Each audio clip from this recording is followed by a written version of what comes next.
Okay, we have a quorum present, and so we'll start the meeting. And Representative Simon, you're shuffling papers there. Have you looked at the minutes? I have. I move approval of the minutes, Mr. Chair. For April the 12th, 2013. Right. That motion is before us. Any discussion? Seeing none, then all those in favor signify by saying aye. Aye. Opposed, motion carried. There are a number of things going on, so I think we're going to probably have people from both caucuses shuffling back and forth to some degree today. So we'll just have to do the best we can. The first bill up this morning, Representative Murphy with the state government finance bill.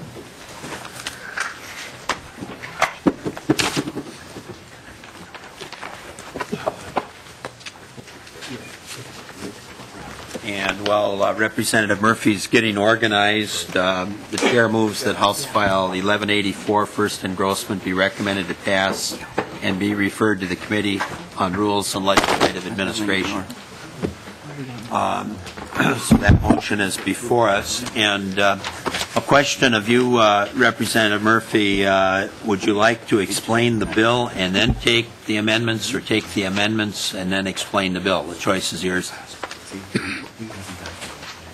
Mr. Chair, I would like to take the amendments first, Okay. because that puts the bill in the way that I will understand it. Okay, the chair moves then the amendment A17,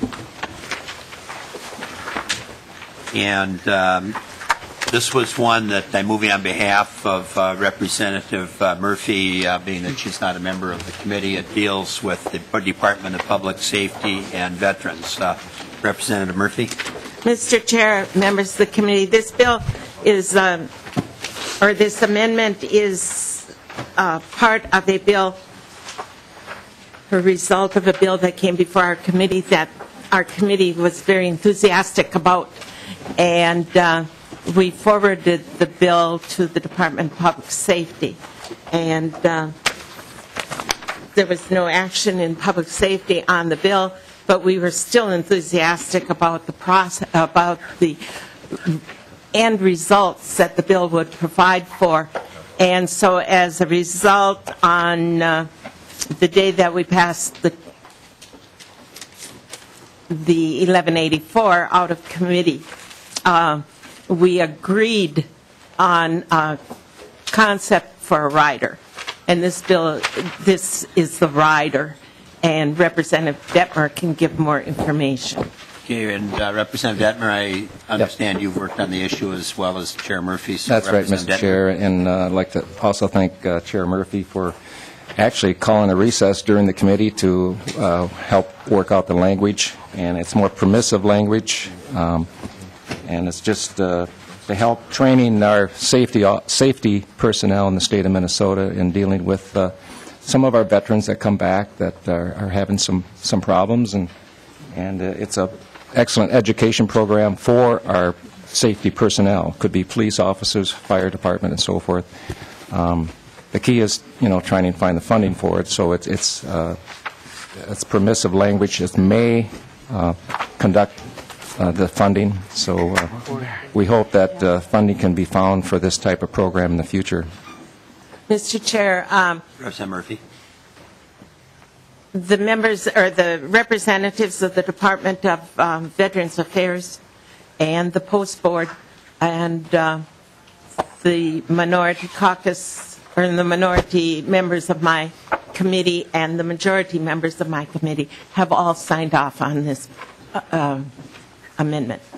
Okay, any further questions or comments on the amendment? Seeing none, then all those in favor signify by saying aye. Aye. Opposed? Motion carried. We'll now take the A20 amendment.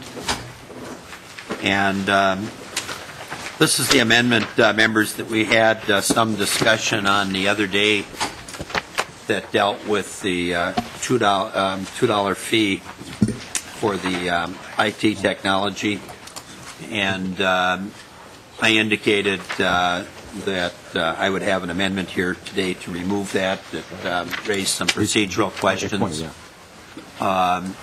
terms of how the bill might have to track, and so it's just simpler to remove that section. So the chair moves the 820 amendment. Any discussion?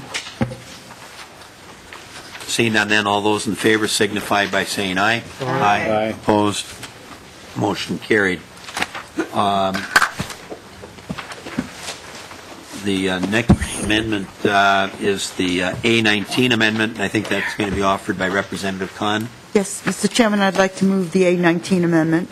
A motion is before us. Representative Kahn, if you want to explain the amendment. This is a section of bill which of the bill which keeps a continuing resolution forward, so that hopefully we would never have to have a special keeps it forward only for a year, but hopefully that means that we would not have to have a special session because we were a couple of days away from an agreement. This is the original version that I had was modeled after Wisconsin law, which has a similar law. I would think it is a bipartisan issue because before the last special session, I had this bill in early in the session, and as we were proceeding closer to the special session, several Republican legislators put in similar bills. I think Representative Pepper, and I'm not sure who else. This cleans up the language and makes sure that it will work a little bit better. Any discussion? Representative Abler? Well, thank you, Mr. Chair. I'm just trying to figure out what it does. Does this, I think it makes sense to have a continuing appropriation. Does this give an inflation, or does this leave it at the base levels? Representative Kahn? It's the base levels, I believe. Thank you. Representative Holberg? Thank you, Mr. Chair. Representative Kahn, in the case of, what happens in the case where, say, we have a November forecast that projects like a $6 billion deficit? Are there adjustments if that's the case, or? Well, I mean, it looks like you've got language here that makes adjustments for forecasted programs that are generally enrollment numbers and some of the HHS areas, but...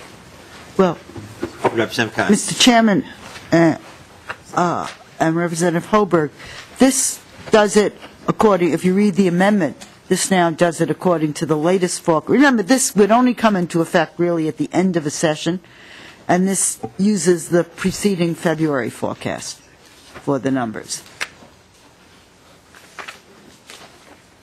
Representative Holberg? which I assume would be the best because it's the closest. Mr. Chair and Representative Kahn, so is there a proportional reduction in spending across all areas if there's a deficit projected?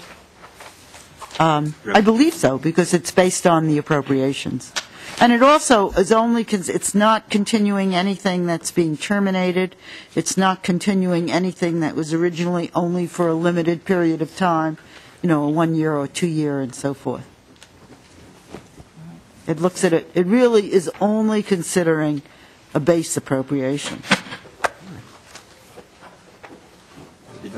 I mean, Well, additional information? Mr. Chair, the nonpartisan staff kind They of... were prepared to comment if need be. yes.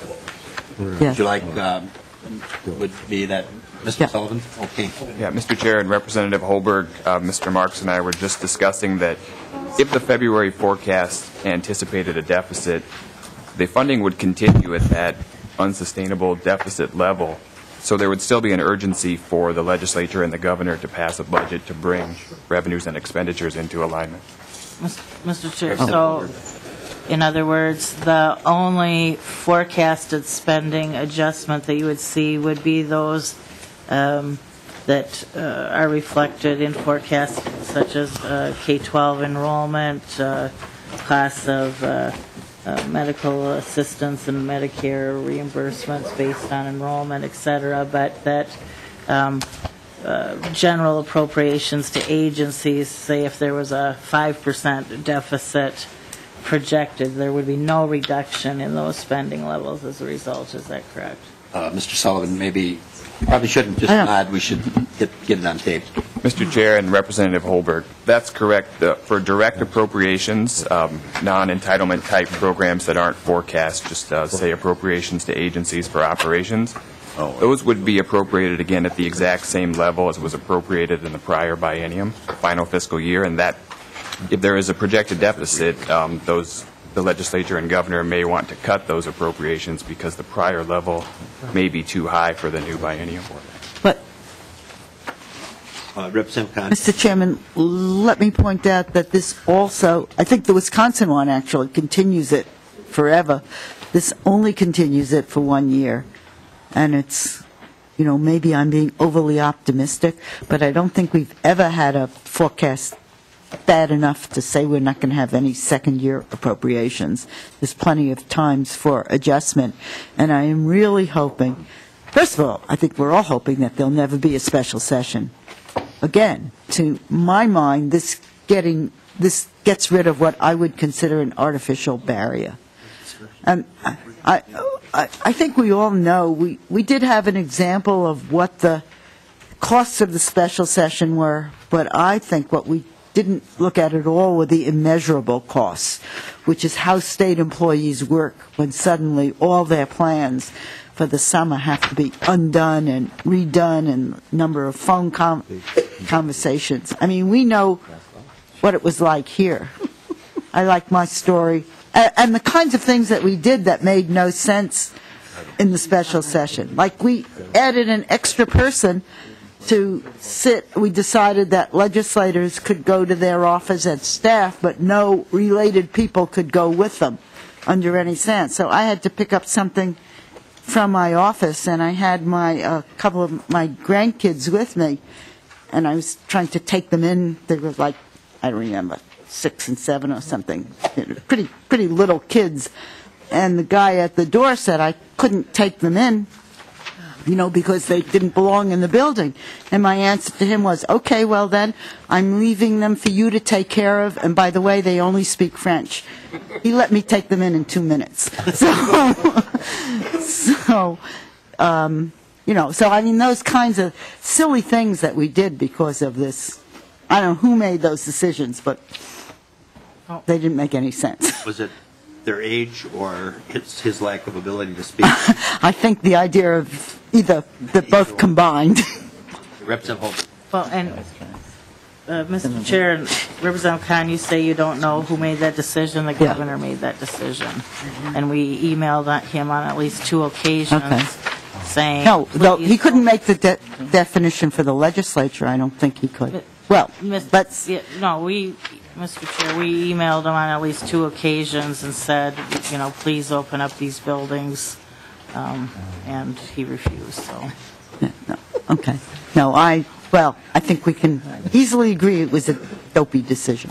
I'm not sure Whoever we made need to it. debate that Yeah, part okay. right now. That's not really what's Okay. for us. Anyway, this amendment to the good work of staff cleans it up, and I think it'll still work. Okay, any further discussion? Representative Abler. Thank you, Mr. Chair, and just remembering those times, it was kind of like an old English castle. The lights were dimmed, and it was just eerie. Anyway, we shouldn't have locked the doors. That was crazy. But the 1.6 to 1.9 actually, it could increase under this proposal. However, just to point out the decision of Judge Deering when she did her work on that, almost all the HHS stuff was deemed essential, and I think at forecasted levels. So unless there's some whatever other parts of the budget are forecasted, this might make it clearer and save a trip to the court. Okay. But that's the biggest forecasted thing. Student enrollment would be forecasted increase, and I suppose a few other things. But so it's not a huge effect on this one. And I think I support it. So thanks, Mr. Chair. Okay, any further discussion? Seeing none, then all those in favor signify by saying aye. Aye. Opposed? Motion carried. Thank you very much. You're welcome. And the next amendment was filed by Representative Simon, and I think it's going to be withdrawn. Representative Simon? Yeah, Mr. Chair, this was an amendment that I was going to offer after talking with the Campaign Finance Board. Oh, I should mention that it's the A18 that was filed. Right. Yeah. And, but I think in talks in recent days, it was determined that this probably isn't needed right now and maybe not even this year. Okay, so just so people know, being that it was pre-filed, it will not be taken up. The Pushing me down. chair then offers an amendment, A22, and the A23 amendment in your packet, the chair is withdrawing. And this, some of you may remember, we had a discussion on the House floor about the people who hadn't, for one reason or another, turned in their paperwork on their health insurance. Being that it covered legislators as well, we probably all remember that we had to submit proof of marriage if you were under a family plan and birth certificate and several things. And there were some people that, as I say, for one reason or another, weren't able to do that or didn't do it. I originally had an amendment drafted that the money would come out of CGIP, but I'm told that because that's a mixture of state and federal funds, that gets a little bit too complicated. So the amendment that I'm going to move, then the A23 amendment as a substitute, is the same, except that MMB, I forgot the wrong number. Or excuse me, I'm substituting A22. Excuse me, I had the wrong number there. I'll move this over. So I'm moving the A22 amendment, which then will have MMB. The difference between CGAP and MMB is that MMB will notify the state agencies of the employees that would get reimbursed for that period of time when they didn't have the paperwork in. Whose amendment was this originally? Representative McNamara, I guess, had this on the floor. So, Representative McNamara, do you want to comment on it? This, I think, is accomplishing then what you were attempting to do on the floor. And remember, the decision on the floor was that it would be taken up in committee, and so that's what we're doing here today. Mr. Chair, thank you, and I do appreciate, and Representative Murphy, we did have a hearing in her committee, and she was open to the idea. Mr. Chair, there's one difference. I have an amendment today, later on in the floor. We're taking up a contract approval, and I have an amendment similar to this on the bill before us on the House floor. It's a Lilly bill.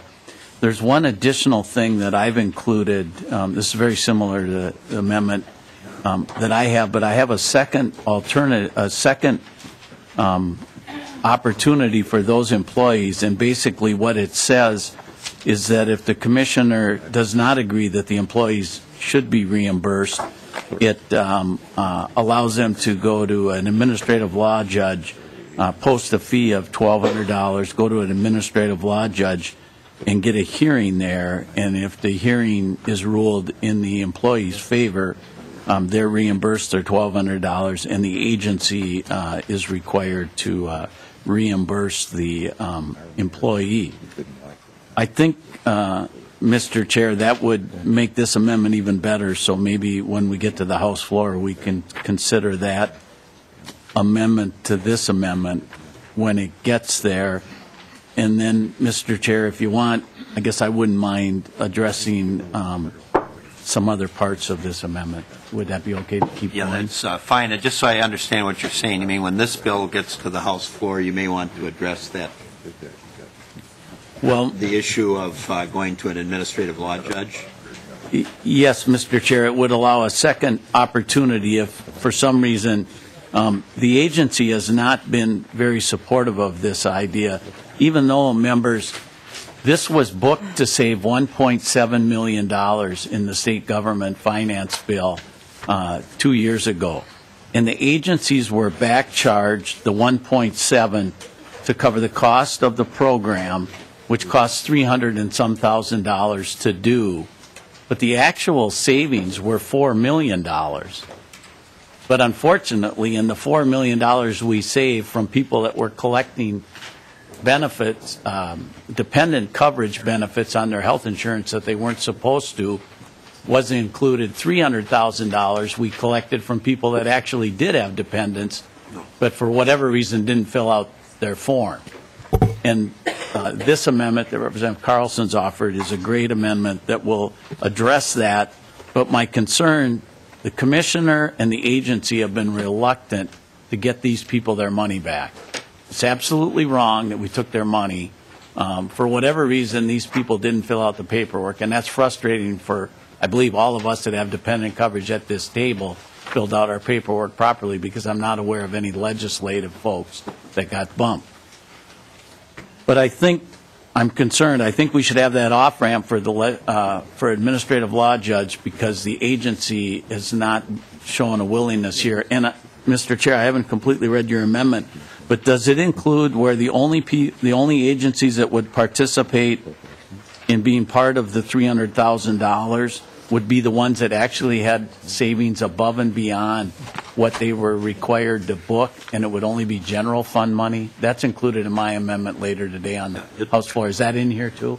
Representative McNamara, it's exactly the same as what you proposed on the House floor, as I understand it, or in committee, one or the other, or on the floor. So if that answers your question. It does, Mr. Chair. Well, thank you for the amendment. I think it's a great idea. Like I say, I wish I would have seen this in time. I would have had the amendment to the amendment that's I'm offering on the House floor. But we can talk further about the need for a backup. As I read this, the M&B is required to do this. So I don't know if a backup, the administrative law process is needed, but if it's not needed, it might not hurt to include it. But as I read this, I don't think it would be necessary. But Representative Murphy, any comments? Because it's your bill. Well, Mr. Chair, Representative McNamara, the bill was heard in our committee, and at the end of our committee, I had the feeling that there still needed to be work done. And Mr. Morocco from CGIP and Representative McNamara said they would continue discussions, and then I didn't hear any more. And then I saw the 23 amendment, and when it was posted, and I thought that the 22nd amendment was probably more tuned to what we had in committee. And I would like this amendment to be contained in 1184 as it is. I have had discussions with Mr. Morocco this morning, and he is willing to continue to work with Mr. Chair, you and Representative McNamara and myself on reaching a conclusion to the issue. And MMB, CGIP are our accounts. Office of Hearing, Administrative Hearing judges are also part of our accounts. But I haven't talked to them yet, so I don't have an idea of that. But we could, if we pass 22, I will reach out and to Representative or to Judge Littman, who's the liaison with our committee, and ask him what he thinks about that, and we could put that in at a later time. Okay. Representative McNamara, anything more? Mr. Chair, I think your amendment might be better than mine. You're making them do it. That's what I say. Yeah, I think I like your amendment the best. Okay. The velvet glove vote. It's a work in progress, Mr. Chair. It is not completed. Okay. Any further discussion? Seeing none, then all those in favor signify by saying aye. Aye. Opposed? Motion carried. That ends the amendments, Representative Murphy. So if you want to explain the bill as amended. Thank you, Mr. Chair.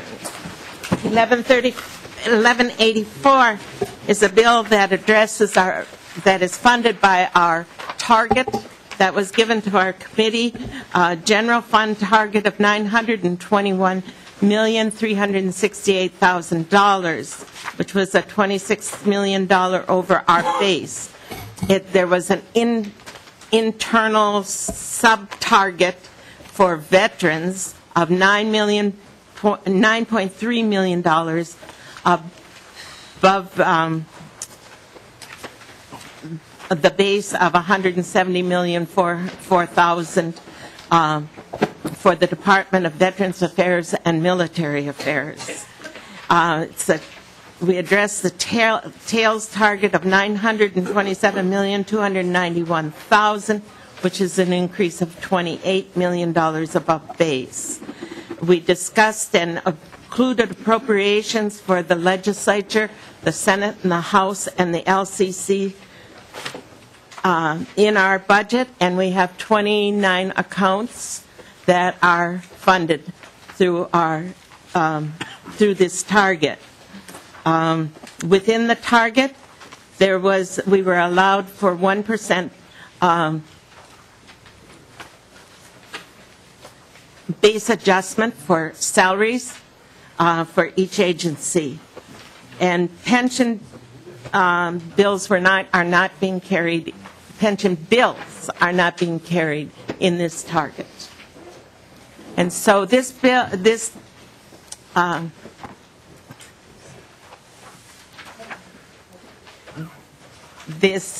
appropriation bill 1184 is fair, it's efficient, it's balanced, and it's transparent. And those were the goals of our committee as we worked together. And it is the judgment of this chair that it is a bipartisan effort, and that started with a few bumps in the road that got worked out. And we have a product that we can be proud of.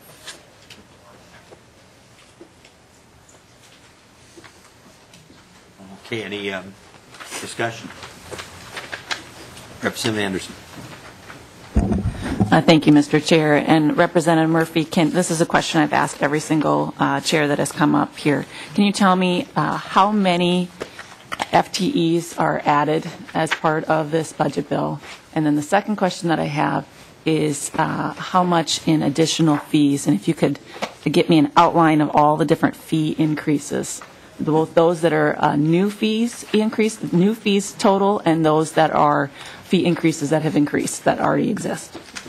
Representative Murphy. Mr. Chair, Representative Anderson, 32 increases in the FTEs, 5 in the Department of Administration, 1 in campaign finance. Oh, hang on a second here, Mr. Chair. Representative Murphy, I don't write as quickly as you talk. So on the FTEs, you say the total increase in FTEs is 35? 32. 32. Okay. And can you go over which department they each have? Administration, 5. Campaign Finance Board, 1. Historical Society, 12. MMB, 12. Veterans Affairs, 8.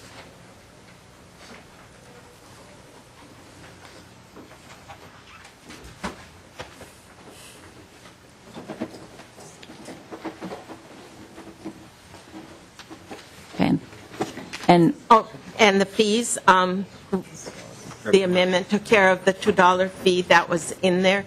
And so the only fee is for the e-government, public-private partnership in minute services, which is a $4,000 special revenue. Page 35. 36, sections 22 and 23. Okay. Thank you, Mr. Chair.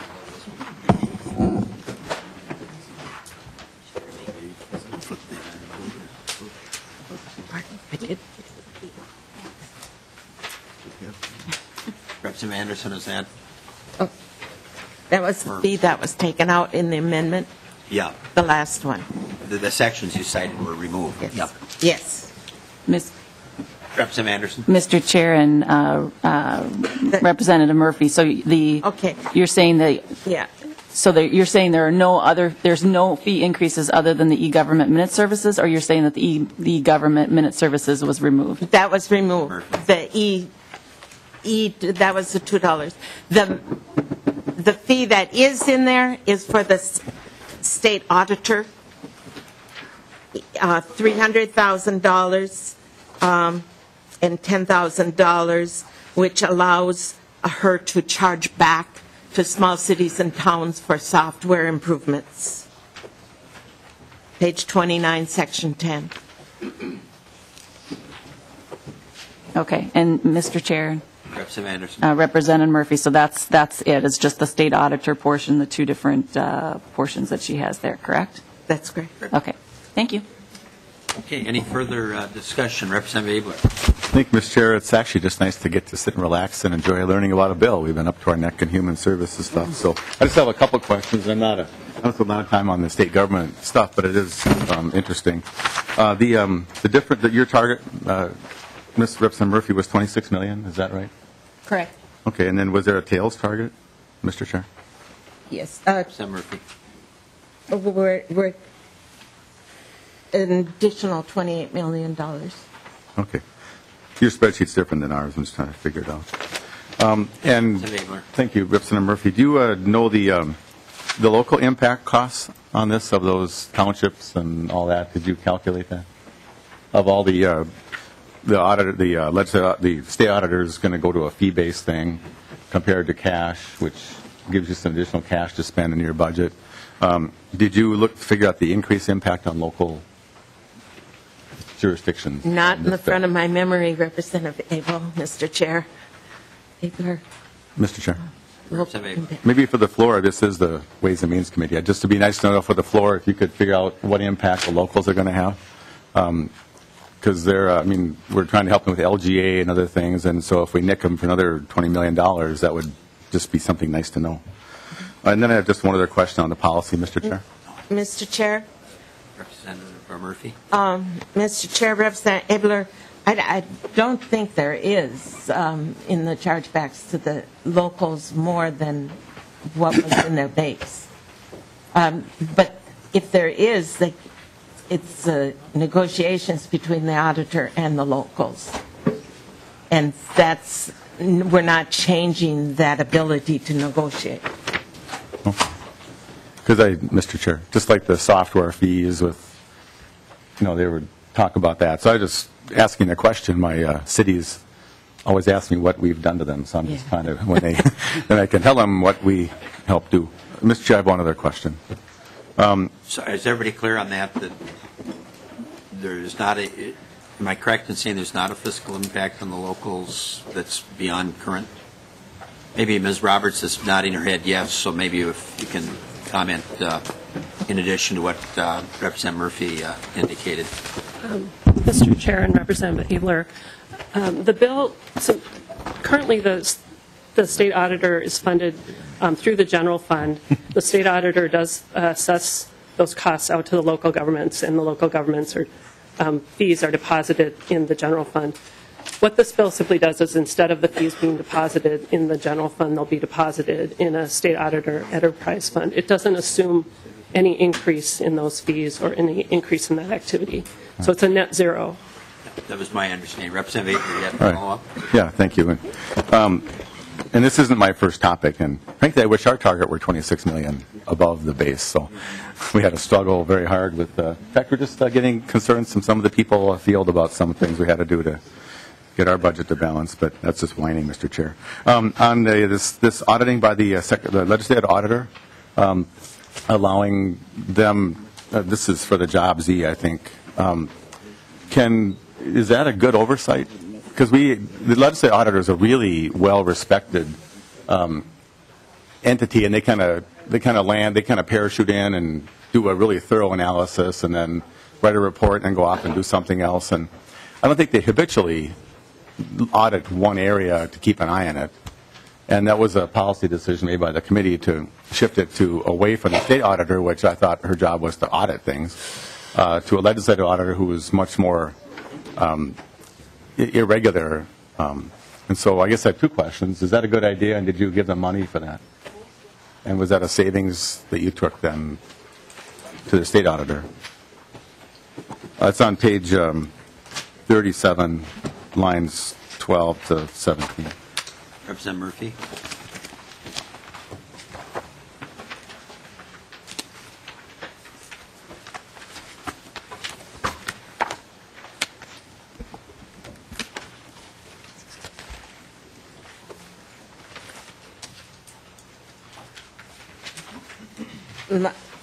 Page 37 lines. Mr. Chair. 12 to 17, the audits, the accounts audits, paragraph 32 CO4.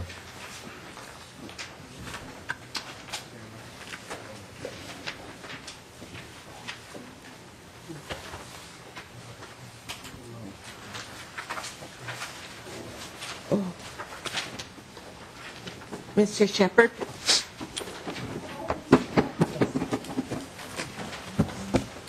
Mr. Shepherd, comment? Madam Chair and members, this provision came from a bill that Representative Simon sponsored that was heard as a separate bill, and he may have some thoughts on why he recommended doing this.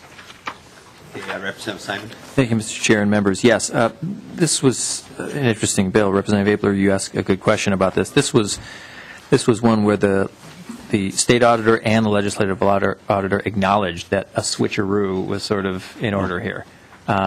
This was an area, the state auditor, as you know, really audits local units of government and not so much state subdivisions or programs. And so both felt that it was best for this function to be with the legislative auditor. Mr. Nobles felt that way, and so did Auditor Otto. In terms of your question about the sort of habitual or regular nature, the legislative auditor would do this regularly. It wouldn't just be a one-off kind of parachuting in, although you're right, he does do that from time to time with sort of policy reviews, but this would be the kind of regular function. Of course, Job Z is going to be gone in a year or two anyway, but it also includes one other fund in this bill. It's not just Job Z. There's a certain dairy program as well that would be audited, and that would be regular. Mr. Chair, thank you. That's very helpful. So I'm glad there was discussion. So thank you. Okay. Representative Holbert. Thank you, Mr. Chair. The Auto Theft Prevention Board, can you tell us what's happening with that? Representative Murphy. Mr. Chair, Representative Holberg, my understanding is that the Commerce Department collected that money, collects that money, and now the Department of Revenue is going to collect it. It's the same money, that's the same 50 cents, or the same amounts of money, but revenue can do it more efficiently. And Commerce was fine with it, and Revenue was fine with it. Right, and if I might, as long as we're on the Department of Revenue, they've announced that starting next year, they're not going to be issuing paper checks, that taxpayers will only have the option of direct deposit or debit cards. And I'm wondering if you had any testimony in your committee about that, what the cost savings were, and more importantly, who would be tracking the buying habits of Minnesota residents when they get their debit card for their refund. Representative Murphy. Mr. Chair, Representative Holberg, the last question we did not discuss, but we did hear their announcement, that announcement, and I thought, oh my gosh, I need a paper check, I just have to see it kind of thing.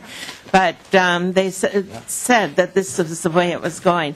But the Department of Revenue was our stars in committee on efficiencies and changing things for savings purposes. And so we couldn't hardly, a person that loves to have a paper check couldn't hardly say, well, that's not a better idea if they're going to save money on it. And so it was well received. Representative Holbrook. Well, Mr. Chair, I certainly have concerns about the very little that I know about that program, because in order to monitor a program like that, or if people lose their cards, et cetera, somebody's going to have to track the expenditures and balances associated with those cards, and maybe, just maybe, the residents of the state of Minnesota don't want government knowing how they spend their refunds. Right. And Mr. Chair, Representative Holbrook, I think that's one of the things that I have a list of things for us to go in more depth with in during the interim, and that's one of the things that I'm adding to that list, because it's something that we should know more about than we had during the overview and the time that we were building a bill. Right, thank you. And the bus, I'm sorry, Mr. Chair and Representative Murphy, the Nellie Stone Johnson bust in the Capitol, there may be a few exceptions, but usually if somebody wants some type of plaque or artwork in the Capitol or on the Capitol grounds, there's a fundraising component to it, and in general the taxpayers don't pick up the costs of that. Can you tell me what that $30,000 is for? Mr. Chair, Representative Holbrook, my understanding it is to go to the cost of establishing the bus, but the CAP board and the Historical Society both have to review the legislation and the intent and come to how it's going to be carried out and after, if we give approval of it. Mr. Chair and Representative Murphy, I understand the oversight of the Historical Society and the CAP board in placing items in the Capitol or the Capitol area, but why the rationale for this particular one getting state resources when veterans groups and the Humphrey Memorial, almost everything, the firefighters, peace officers, they're required to raise the funds on their own? Mr. Chair, perhaps Representative Mullery, whose bill that was, would like to talk. Before he does, I just want to point out on page 7, this appropriation is contingent on receipt of an equal non-state match. So there is a match. Now, I don't know what the history of all the others has been, but it's a dollar-for-dollar match, as I understand it. Is that correct, Representative Murphy? On page 7, line 11. Yes. Okay, Representative Mullery, did you need Mr. Chair, I believe that the busts have not been handled that way. The state has paid for all of them. That's what I was given as the facts for the past. Very different from out on the mall or something like that. Okay. By the way, on the bus question, if you members remember, the original motion is that any legislation that contains anything relative to a bus has to go to rules, and the original motion that I made refers this to rules, so there'll be further discussion on that issue there. Representative Holbrook? No, that's it. Thank you. Okay. Representative Davids. Thank you, Mr. Chairman, and to Chair Murphy. You had mentioned briefly with the Department of Revenue, they're going to all e-filing. I have the privilege of representing the largest Amish community in the state. How would the Amish be treated in this case? I've visited various Amish homes, and I've never seen a computer. Representative Murphy, we've gotten a signal that Mr. Malsman from Department of Revenue, the one that you said was the stellar department before you, would you like him to come forward to address this? I'll pull out the chair. Okay.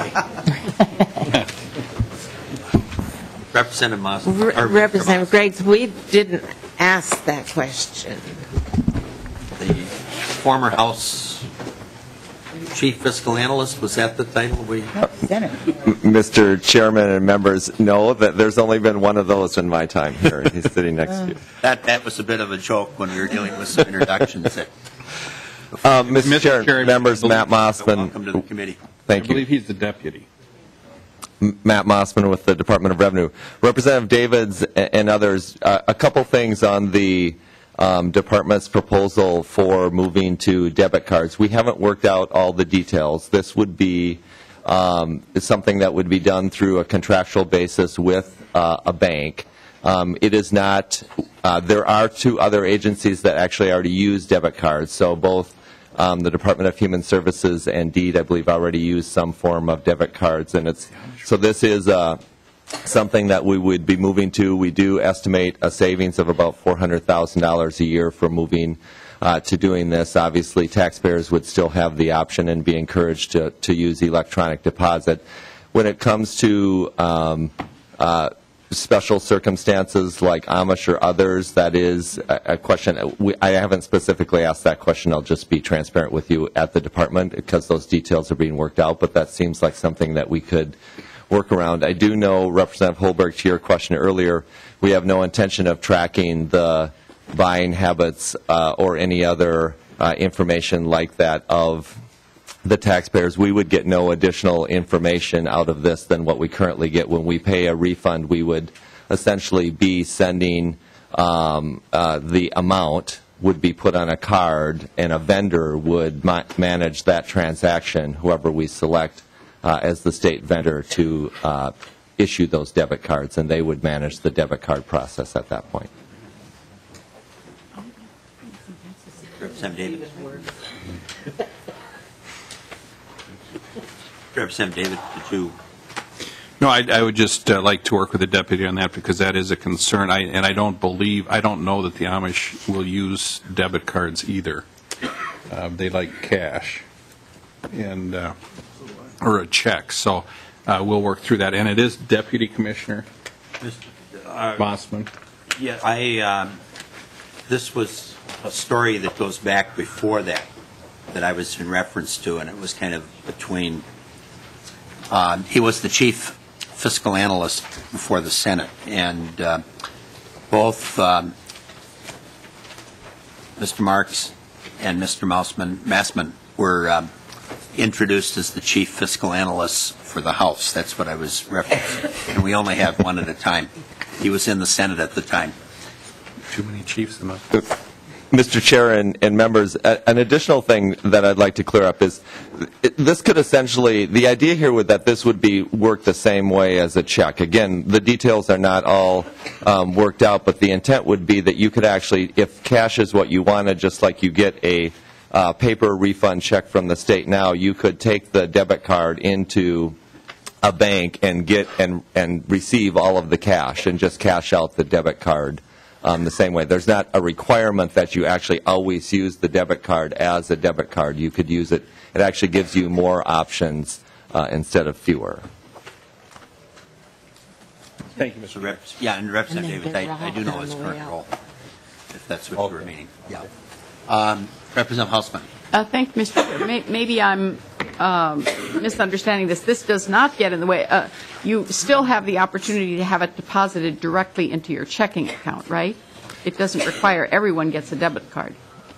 Mr. Chair and Representative Hausman, not only the option, you would be encouraged to do so. To have it directly deposited. That's correct. So if you didn't want a debit card, you wouldn't. Our preference, Mr. Chair and member, is that the department would be for electronic deposit. And Representative Anderson. Thank you, Mr. Chair and Deputy Commissioner Mossman.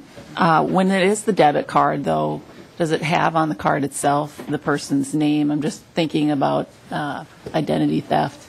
If they would just be able to take, say somebody stole your mail, would they be able to take that debit card and cash it out?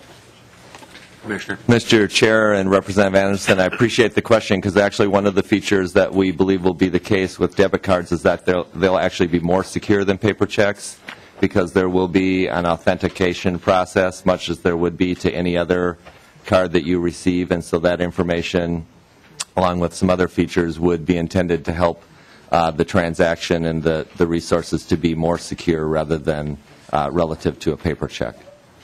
And Mr. Chair and Deputy Commissioner Massman, on doing the direct deposit, what kind of security measures has the Department of Revenue put in place? That's a lot of data for the state to hold, and recently our track record hasn't been that great in securing data. So if people don't opt for the debit card option for whatever reason, then their only other option is to receive it through direct deposit? And what kind of safety measures do we have in place to make sure that their data is protected and that their banking data isn't out there for the world to see? Mr. Chair and members, Representative Anderson, I'm not sure I will be able to do complete justice without having my technology staff and other staff with me here to answer that. Obviously, I can say that security and security of taxpayer records is a high priority, a key priority of the Department of Revenue's. And we do have a number of policies in place across the board to make sure that the data that we get is well protected. I think on the actual transaction, the electronic transaction, I don't know all of the specifics of that. I'm sure that when we actually have the transaction going on, that data is being encrypted when it's being transferred between the state and the banks, and frankly, that sort of thing is not just the Department of Revenue. Those sorts of transactions occur all across state government with MMB and other agencies. But I appreciate the question. I can certainly get you more information on that. Representative Anderson. And Mr. Chair and Deputy Commissioner Mossman, last question that I have on this. Actually, I'll wait. I'll ask you offline. Okay. Any other? Representative Holbrook. Thank you, Mr. Chair. Representative Murphy, did you book the $400,000 savings in their budget? Representative Murphy. No. Mr. Chair, booked it? Yeah, in other words, Mr. Chair, did you, when they testified that they'd be able to save $400,000 by no longer issuing checks, did you reduce their appropriation to reflect that savings and operating costs? It's in the tails. Yes. It's in the tails. No, it's in the base. Or it's in the base and the Maybe tails. it's in. Yes. Representative. Mr. Chair, yes. Representative Holbrook. Right? Ms. Roberts will clarify. Ms. Roberts. Mr. Chair and Representative Holbrook, in this bill, the overall reduction to the Department of Revenue is $1.55 million for the biennium. That does include the efficiencies that I have talked about, and then it's offset by somewhat by the base adjustment being put back in, but they do have a net reduction. All right, thank you. Representative Anderson. Okay, any further discussion on the bill? Okay, seeing none, then the chair renews his motion that House File 1184, first engrossment, be recommended to pass and re-referred to the Committee on Rules, be recommended to pass as amended and re-referred to the Committee on Rules and Legislative Administration. All those in favor signify by saying aye. Aye. Opposed? No. Motion carried. Thank you, Representative Murphy. Thank you. And the next bill is House File 894, Representative Simon. Thank you, Mr. Chair. Representative Simon. I'll move that House File 894 be recommended to pass and referred to the General Register. Okay, the motion is before us. And Representative Simon, there are some amendments. So do you want to take the A31 amendment first? That's the one that's designated as technical. Sure. I'll move the amendment, the A31 amendment, Mr. Chair. This amendment was sort of a late-breaking catch, you might say, by the Secretary of State's office. There's language that should have been stricken that was not, that clarifies that the Secretary of State is not in charge of paying for certain ballots that the counties pay for. That's well understood, but the language didn't reflect that, so this is technical. Okay, any discussion on the amendment? Seeing none, then all those in favor signify by saying aye. Aye. Aye. Opposed, motion carried. There is the 452 amendment, the A13-0452 amendment, Representative Simon. Thank you, Mr. Chair. I'll move the A13-0452 amendment. Okay, motion is before us on the amendment.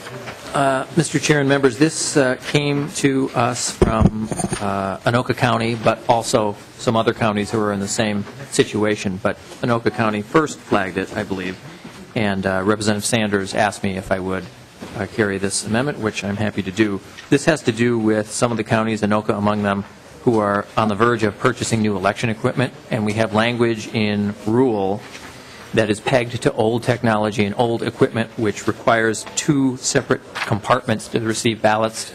That's not something that's important or necessary or needed right now, and these counties, were they to buy and get bids from a number of vendors and not just one, so as to drive the cost down, wouldn't be able to do that unless we put this amendment in there. So this just has to do with updating the technology that exists and making sure that Anoka and other counties can get bids from multiple vendors. Any discussion on the amendment? Seeing none, then all those in favor signify by saying aye. Aye. Aye. Opposed? Motion carried. We have now the 894A33 amendment. Representative Simon. I'll move that amendment, Mr. Chair. Oh, actually, no, I won't. Oh, no, I'm not going to offer that amendment. Okay, this is the same amendment, members, that I said I wasn't going to offer for Representative Murphy's state government finance bill for the same reasons. Mr. Goldsmith has indicated that this probably can wait. So it'll be before us at some point. It is technical, but there's no need for it right now. Okay, so the amendment is withdrawn. Then we have the A34 amendment.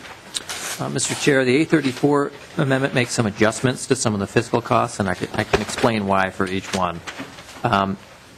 So, members, if you're looking at the amendment on line 1.2, that's sort of the first item that inserts $60,000 in place of $95,000. This has to do with mail balloting. There's a provision of the bill that allows more townships to do what many do already, which is ballot by mail. Right now in Minnesota, about 46,000 people vote exclusively and only by mail. They don't have a polling place. And that's because certain townships of 400 people or fewer can, if they wish, it's only optional, go that route as a way to save costs. This would enable more townships, those up to 1,000 in population, not cities, just the townships, to do the same. And there's some costs associated with that. And in talking with the Secretary of State's office, although when we asked them more about the numbers in the fiscal note, it was clear that although they stand by the fiscal note, that they can get by with this amount because there's particular flexibility in the Secretary of State's office to do so. And at the time that this fiscal note was drafted, the Secretary of State's office didn't know, none of us knew, whether they would get any recovered money for the lost HAVA funds, the Help America Vote Act funds. That is now in their budget, so I think that they're a little bit better able to use the flexibility that they have to spend this amount and not the original amount. So that's line 1.2. Line 1.3 is, let's see here, that's the felon voting issue. That's the language that's being carried also in Representative Halverson's bill, which is on the agenda for today. This has to do with the Department of Corrections, which originally said that it required a 1.0 FTE, and Representative Anderson, this is your recurring question. They had said that they wanted 1.0, but when we reached out to them, although of course they would prefer 1.0, they can get by with 0.5 FTE, and they also have the flexibility to do some of this. Incidentally, this is information that the counties are already supposed to be compiling, and I think all sides acknowledge here that maybe they could be, in some pockets of the state, be doing a little bit more thorough job of that, and DOC is going to make sure that they do that, but they can do it with a half FTE and not 1.0. And we should point out that there was language in Representative Murphy's bill, and I think it's traveling one other place as well, members, that allows for the first time the Secretary of State's office to ask the counties to basically chip in. They need not, it's not mandatory, but they can approach the counties, ask the counties for certain initiatives like this that would actually benefit the counties if they will sort of chip in, so to speak. And we have language, policy language, I think, in Representative Murphy's bill that does that. And I think that's a long overdue change. On line 1.5, that reduction from 95,000 to 68,000, that just has to do with that figure that we just talked about. That's roughly half of the 135,000 in the prior line. So when we have that FTE of that costs 135,000, it would just be half of that 68,000 going forward. On line 1.6 of the amendment, this has to do with the e-poll book pilot project. We had a bipartisan group meet regularly. I think Representative O'Driscoll and Representative Lane were the two House members on that. We had stakeholders from all over meet on doing a pilot project on poll books, which I think personally, I know we're not getting into the policy here, it could be a potential win-win on the whole photo ID issue. And it could be a real meeting of the minds here, but we want to see if it's technologically feasible. So there's going to be a pilot project where this technology is tried in a number of precincts just to make sure it actually works as many people hope it will. And so as a result of that, there are some one-time costs, and they really are only one-time costs. It's a one-time appropriation just to do some software adjustments. And here again, going from 117,000 to 59,000, in working with the Secretary of State's office, there is some flexibility, particularly now that there's the HAVA money backup for them to go to that new amount. Line 1.7 just makes clear that it's a one-time appropriation. That's it. It's just a one-time cost for programming. And the Secretary of State's office notes that whether we were doing a handful of precincts or statewide, these costs would still occur. And so the good news is that if we do graduate to a statewide program from this pilot project and we do e-poll books in all the polling places, there shouldn't be too much or maybe not even any extra cost. It's just a one-time cost. And then finally on lines 1.8 and 1.9, this has to do with a small LCC cost for the ongoing task force language in Representative Halverson's bill, having to do with reducing and hopefully eliminating the incidence of felon registration, unlawful felon registration and voting. And here too, it became apparent once we were in conversations with the LCC and others that that amount was prudent and appropriate. So that's the explanation for those line items, and I'm happy to answer any questions. Oh, Mr. Chair, would you like me to talk about well, I suppose we should adopt the amendment. We'll adopt the amendment, and then you can go through the bill. Any discussion on the A34 amendment? Representative Anderson. Okay. Seeing none, then all those in favor signify by saying aye. Aye. Opposed, motion carried. Representative Simon, then on the bill. Well, Mr. As Chair, amended. I'll be quick because this isn't a policy committee and we've handled really the money items, but we have a unique challenge, or I really think opportunity in the Elections Committee. I think our committee and the Capital Investment Committee are probably the only two committees that I can think of where you really have mandatory bipartisan engagement. The governor has said frequently, both before last election and after, publicly and privately, he's repeated that he will only sign election laws into law that have bipartisan support. And that means we can't just, or shouldn't really, ram things through on a party line. There has to be accommodation. I think we've reached it here in this bill. There's some things that we're still talking about and trying to tweak. The bill brief is very good here. You can see what the various articles do. We have things like changes to absentee voting. We have a fix, hopefully an enduring and final fix for the situation of a vacancy in nomination, both for partisan and nonpartisan offices. We have the perennial sort of local county bills that I know sometimes are the subject of some controversy, but we have 4 members in 5 counties affected here. We have a number of what I would call sort of technical requests for changes in the law from the counties. And we have Representative Beard's bill on the recount threshold. We have some tweaks to redistricting that people agree on. And Representative Anderson, I know, having handled this last year, that I think these are agreed upon tweaks in a certain area having to do with some divided apartment buildings. And I know of no controversy or disagreement here. So, members, in terms of the policy, the bill brief kind of summarizes it, and I don't know how much detail you'd like me to go into. I'm happy to, but I think we've covered through the amendments the changes that need to be made and the subjects that need to be addressed for this committee. But I'm happy to go in any direction that the chair or members want. Okay, Representative Anderson.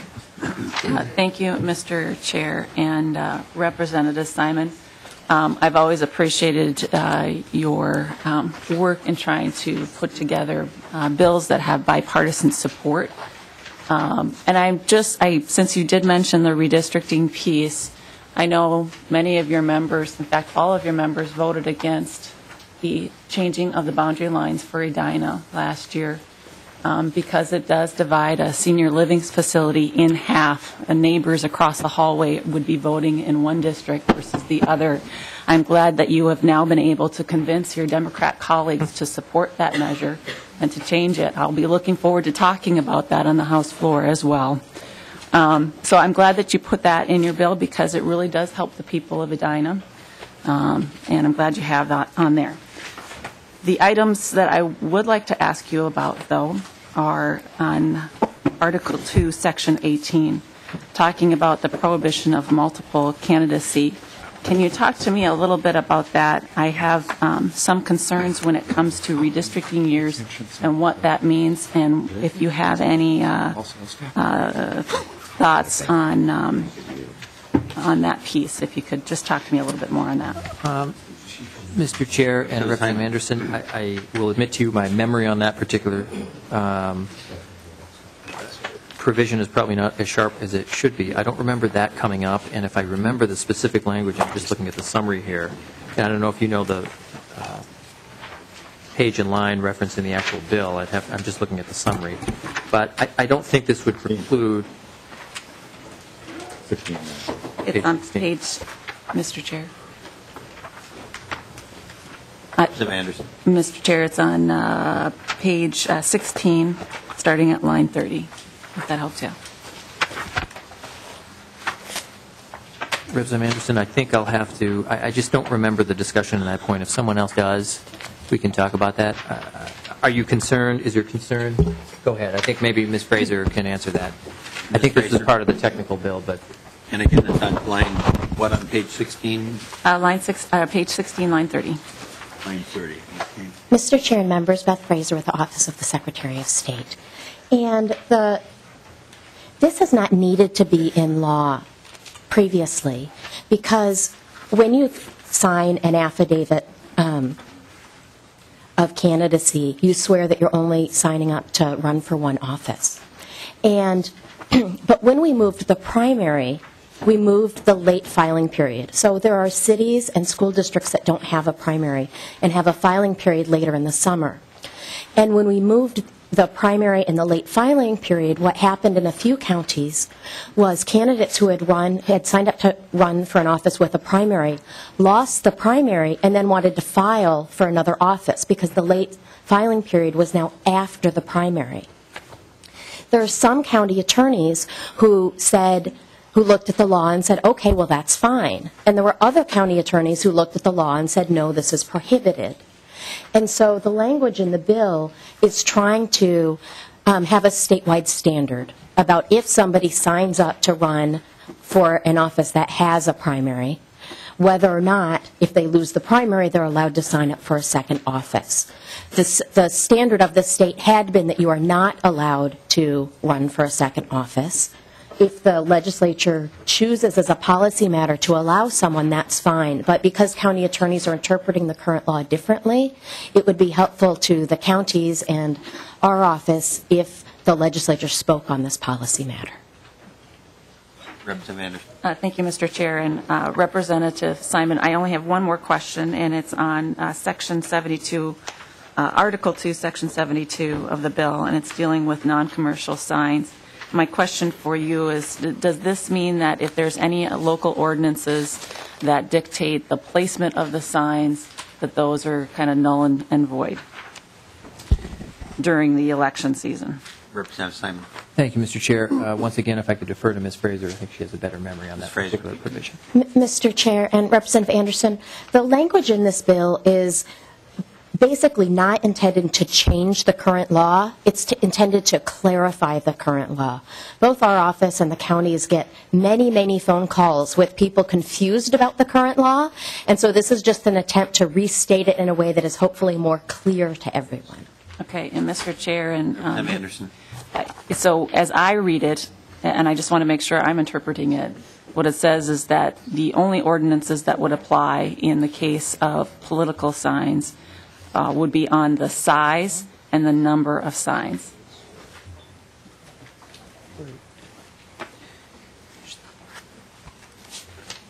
And that would only be at and that's only at other times, not during the election. But during the election, they would have no say on the placement of the signs. Is that correct?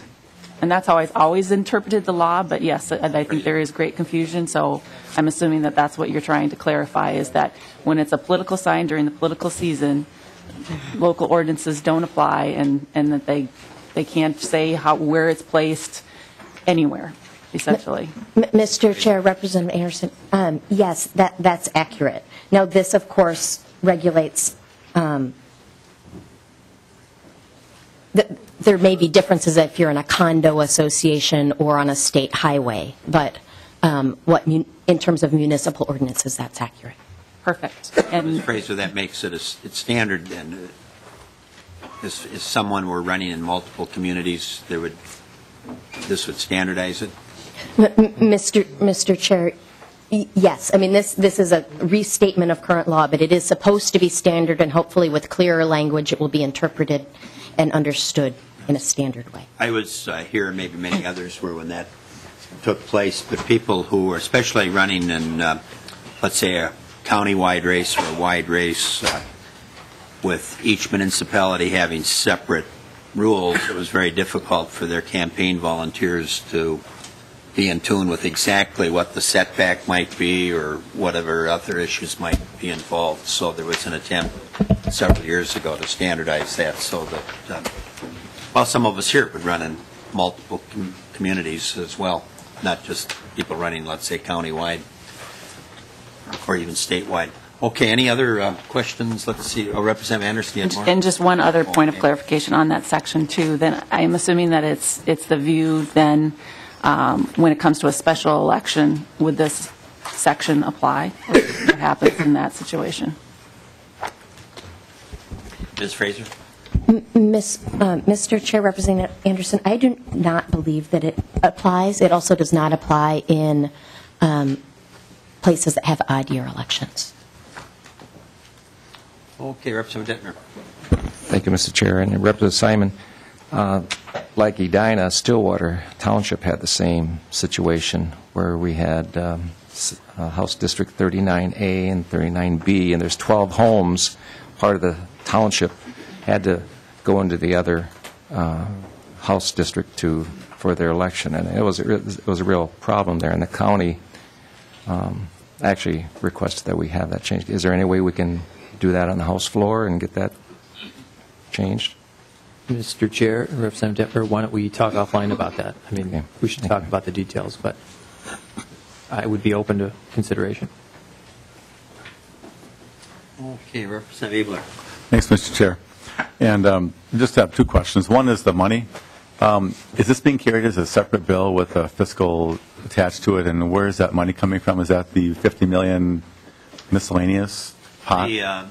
Yeah, in the House budget resolution, it was actually $52 million originally, and we designated that for pensions, claims, and other bills. So this would fall into the other bills category.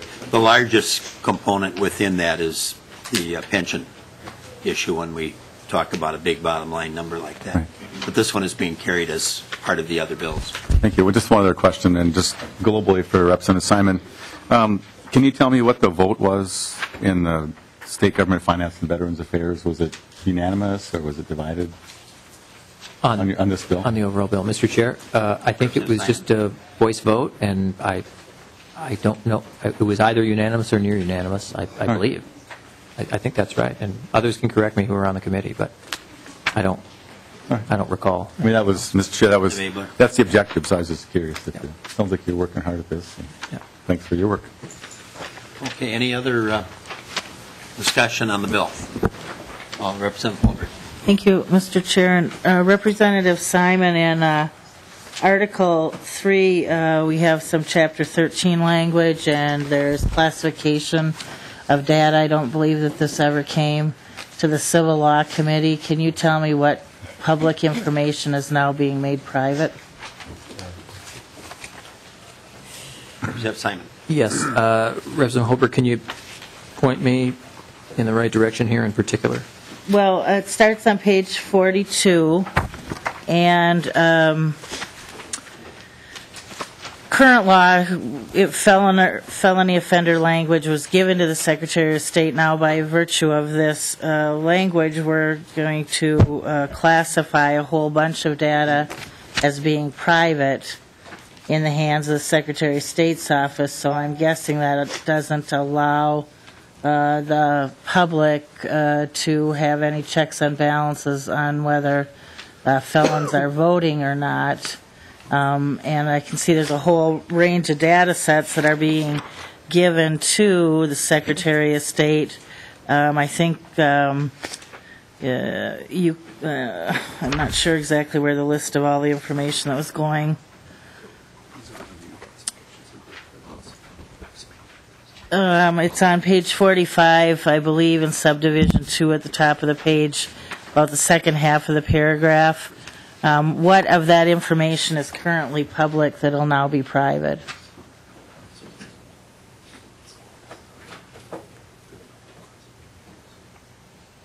Mr. Chair. Ms. Fraser. Thank you, Mr. Chair and Representative Holberg.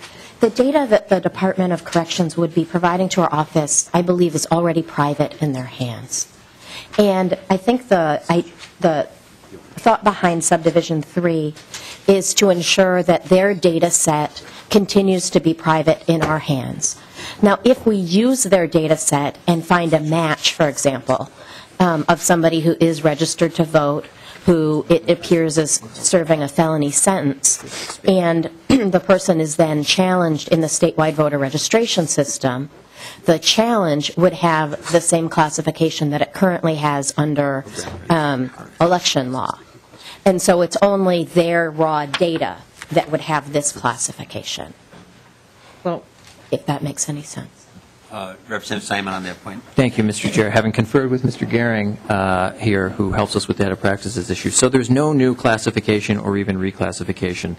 And what's starting at the top of page 43 is just a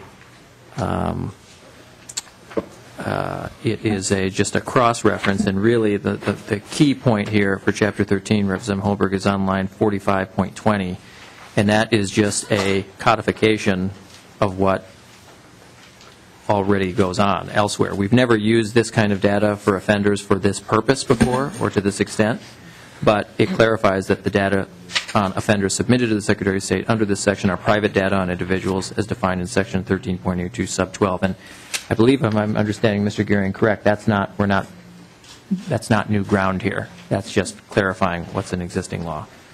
And if it helps Representative Holberg, we can have Mr. Gehring just speak to that. I think that might be helpful. Well, Representative Holberg. Mr. Chair, will the Secretary of State ever publish a list of felons that are registered to vote? Mr. Chair, Representative Holberg, no. And Mr. Chair and Representative Simon, where is the checks and balances on people knowing and being able to make sure that these lists are clean? I mean, in the public record, people that are felons is already in the public record, so that's public information. And so why would you then, in the hands of the Secretary of State around the issue of voting, make that information private? Mr. Chair, Simon. I just, to get the most accurate information, I think it's best to defer to those who can give it. And this is Representative Halverson's bill contained within the Omnibus bill, and that's on our agenda for today. And I think perhaps she and others can answer those particular questions. Obviously, it being an omnibus, there are a lot of other people's bills in here. So I'm not trying to deflect. It's just that she's dealt with this a lot more closely than I have. And either now or when her bill comes up, I'm confident that she can answer those questions. And versus the next. And Mr. Chair, I can certainly wait, but what happens is, from what I can tell, is that Secretary of State is already getting some or most of this information, but it looks like you're going to be using it in different ways. And that's why it's important to have those discussions it doesn't make any sense that names of felons are public information in the general realm. So why would you not keep that related to voting records? Mr. Chair, Representative Holberg, the reason that we would not publish a list of felons who are registered to vote is not related to this provision here. That is related to a court case that has basically said that data that's not on the public information list is private data, which currently controls. So that's the reason that we would not publish that list. This right here, I think, as Representative Simon was saying, is a recodification of the traveling data provision, saying that because this specific list is private in DOC's hands, it's also private in our hands, and it limits our use of this list in this context to send a mailing to people who it appears are felons to let them know that they should not vote in the upcoming election, and to let people who have recently completed their felony level sentence that they are now eligible to vote and how to go about voting. And Mr. Chair, in the hands of the Department of Corrections, lists of felons is public information. So if you were using the traveling data justification, you would not make their names private in the hands of the Secretary of State.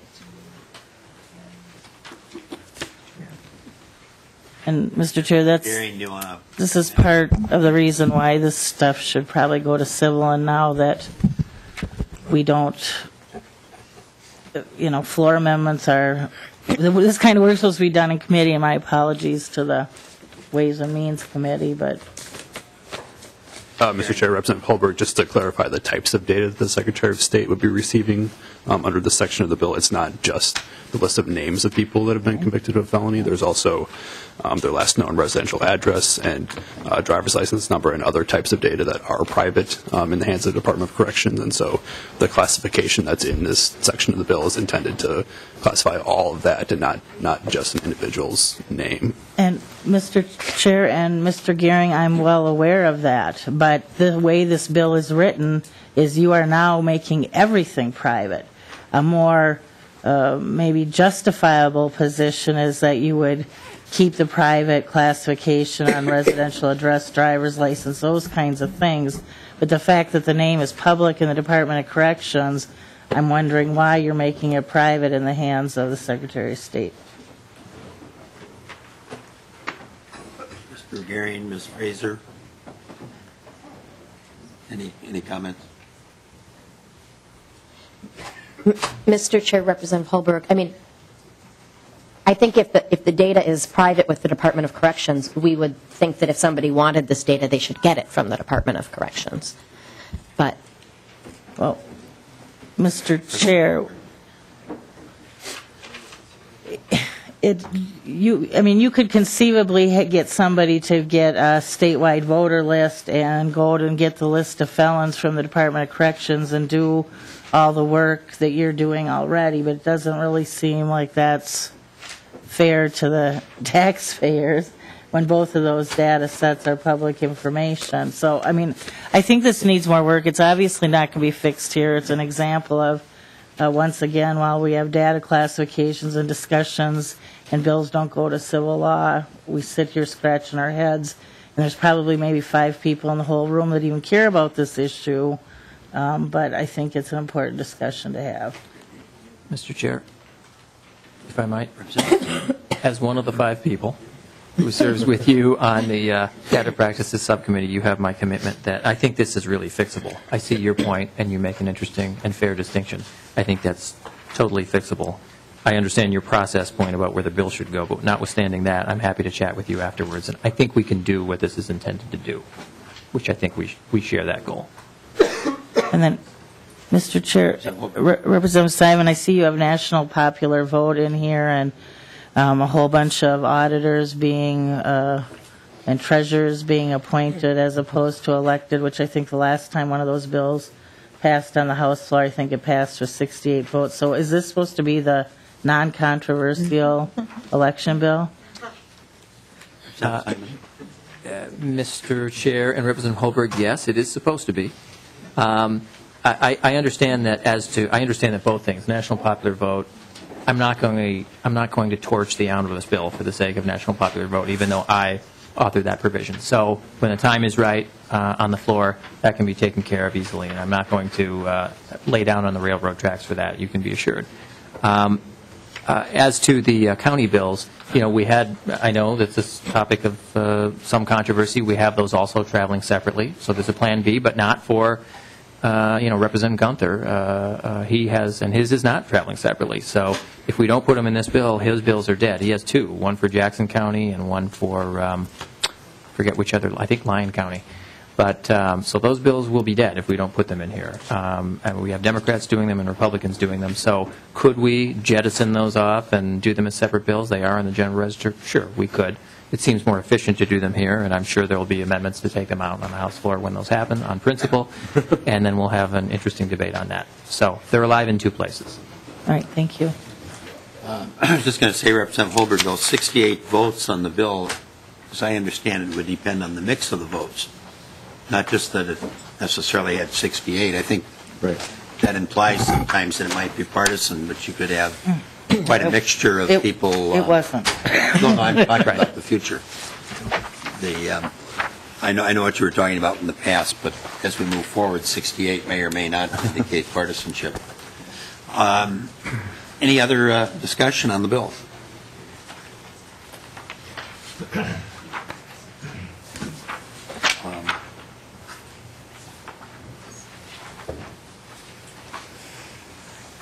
Well, this subdivision 9 on page 55 references House File 591 is what, and that's on the agenda. That's the Sanders bill in terms of funding. Mr. Marks. Mr. Chair, members, they wanted me to point that out. I just wanted to mention an appropriation in this bill that hasn't been discussed on page 55, that's section 7, and this is from Representative Sanders' bill as well. But just point out that in the fiscal note, page 14 of 26 there, the narrative there says, and this is on the filling a vacancy in a partisan office, the appropriation would be a statutory appropriation to cover the cost of a special election in the event that one might be required. The fiscal note does note that such an election might cost approximately $3 million. So while this isn't likely to occur and it doesn't show up on any of the fiscal notes and it won't show up on the spreadsheet, this bill does create a potential obligation if this situation ever did occur of a $3 million general fund cost. Okay. See no further discussion. Representative Simon renews his motion that House File 894, third engrossment, as amended, be recommended to pass and placed on the general register. Any further discussion? Seeing none, then all those in favor signify by saying aye. Aye. Opposed? No. Motion carried. And we now have Representative Halverson.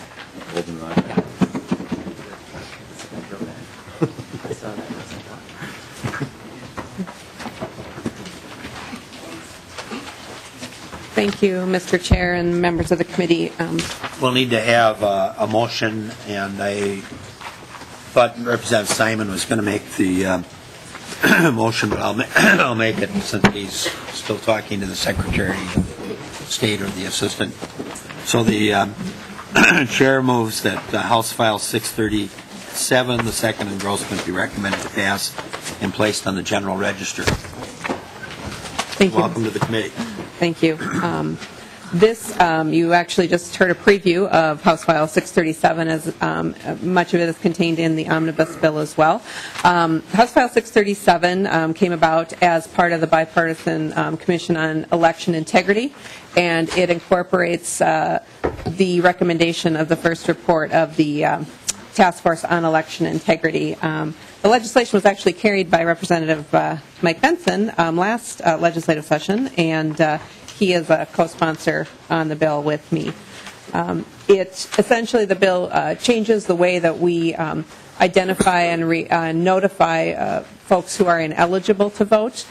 based on concerns that people who are ineligible have been accessing the ballot. And one of the interesting things that we've learned through this process is that there are folks who are out on probation perhaps for decades, who haven't had their civil rights restored and have not been notified of that since the time they were first incarcerated. So this helps to clarify not only the language of the bill, but also the intent of the voter, which helps to support any prosecution efforts of county attorneys. Additionally, we change the requirements for county attorneys and how they prosecute. You all have heard the story of the disabled elderly woman in Mankato who accidentally voted twice, and the county attorney had no option but to charge this woman with a felony.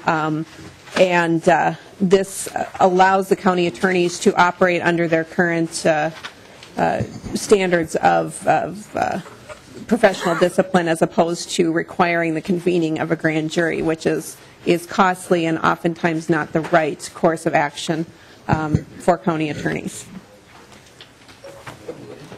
Okay, and we have an amendment, Representative Detmer. Your name was the one that thank down for the A7. Thank you, Mr. Chair, and I talked to the author and also Representative Simon. This is the same language that is in the Omnibus Elections Bill that just passed this committee, and this is language put forth by Representative Simon and also Representative Sanders. And so at this point, I'm going to withdraw the amendment. Okay, the amendment is withdrawn. Any discussion on the bill? Representative Anderson. Thank you, Mr. Chair. And Representative Halverson, I'm just curious, because now what we're doing is we're eliminating the attorneys from doing any investigation, what happens if, despite all these notifications, you have a felon that actually goes and votes, regardless all the warnings that they've been given that they're not eligible to vote? What happens in that case? Representative Halverson. Mr. Chair and Representative Anderson, a few things happen.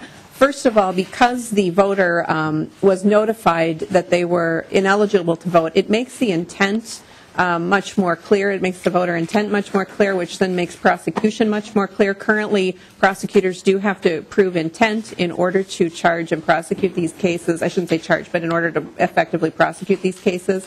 Because the ineligible voter receives notification, that makes it much more clear. And it doesn't remove county attorneys from investigating. It actually clarifies the fact that county attorneys are not, their job description is not to investigate these cases.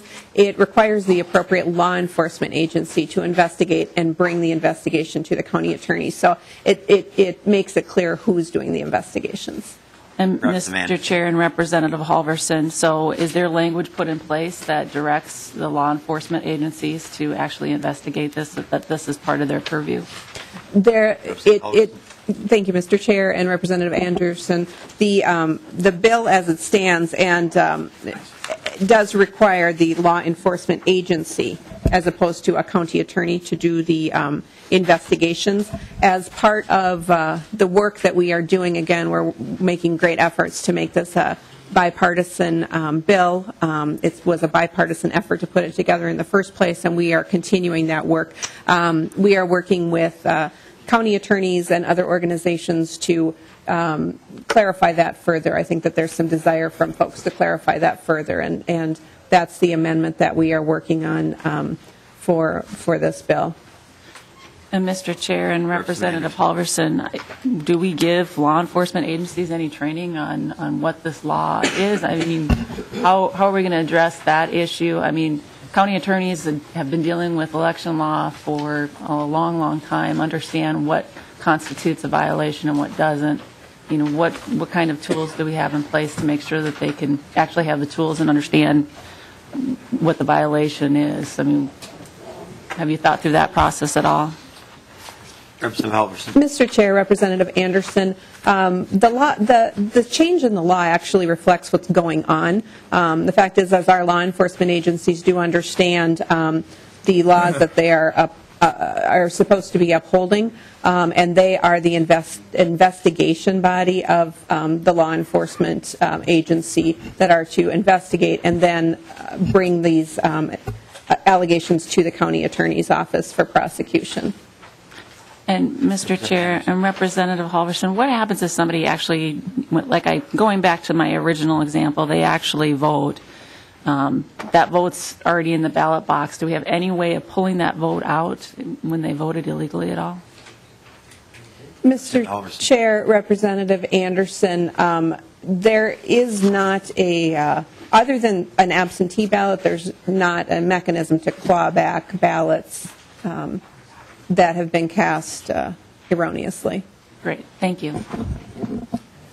Okay, Representative Abler. Well, thanks, Mr. Chair. And maybe this is why I had to go to a grand jury when I was a freshman. We had a parade, and we had inadvertently left up one picture of me. My mom really liked the picture, but it was a little poster of me on Main Street during the Halloween parade. We put them up everywhere because I was running against actually Jerry Newton. And so, but there was one sign left like 96 feet away from the corner of a polling place. And so they had to do that. And so I'd we weren't trying to break the law. And so I sat in front of 20 people who were just very nice people and explained I don't know, sorry, the volunteer didn't pull it down. And I wasn't put in jail, luckily. So that was just, now they would say, oh, that's inadvertent, it's petty, and they wouldn't have to proceed now given this law. Is that right? Mr. Chair and Representative Abler, this law provides appropriate discretion in charging decisions so that you don't have to take the costly steps of convening a grand jury for a case that they know they cannot effectively prosecute. Yeah. Mr. Chair, it's pretty scary for a freshman, I'll tell you. Anyway, so to the Representative Halverson, when you left the State Government Finance Committee, was this all yeses on your vote? Mr. Chair, Representative Abler, I am trying to remember. I am recalling it was a voice vote. I do recall that, and I do believe that it was a unanimous voice vote. Thank you. Okay, any further discussion? Representative Simon. I'll pass. Representative Holbert. Thank you, Mr. Chair and Representative Halverson. Who is held accountable, the Secretary of State or the Department of Corrections, if their data is wrong and they misinform a voter? I mean, many times in municipal elections, township, you can have people win by a handful of votes, and they send out bad data. They tell somebody you can vote or you can't vote, whatever the case may be, and it's bad information. What happened? Representative Halverson.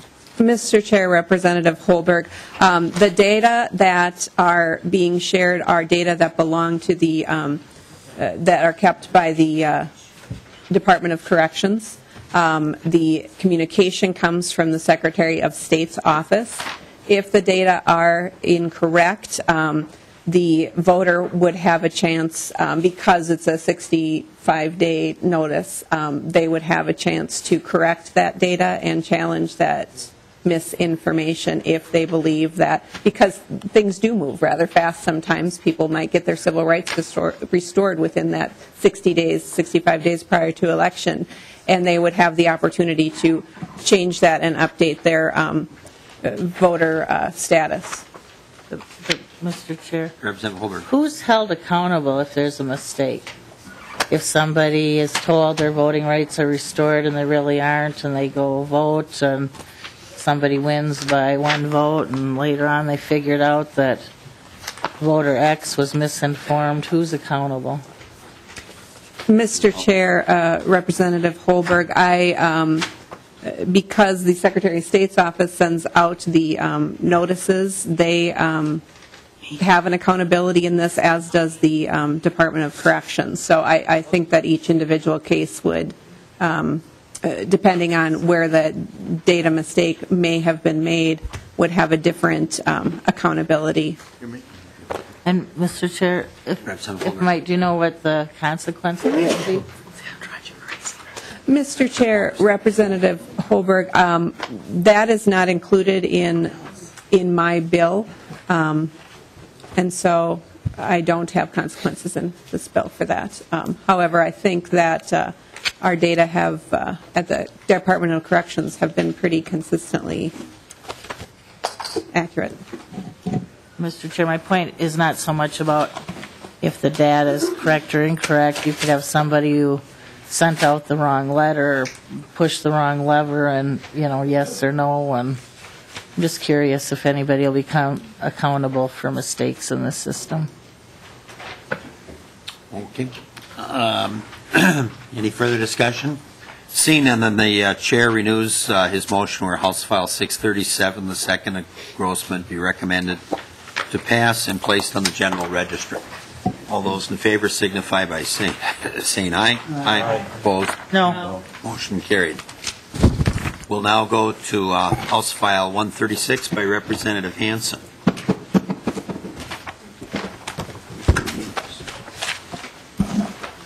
Mr. Chairman, I'd be happy to move Representative Hansen's bill for. Okay, the motion is before us that the bill be recommended to pass and placed on the general orders. Representative Hansen.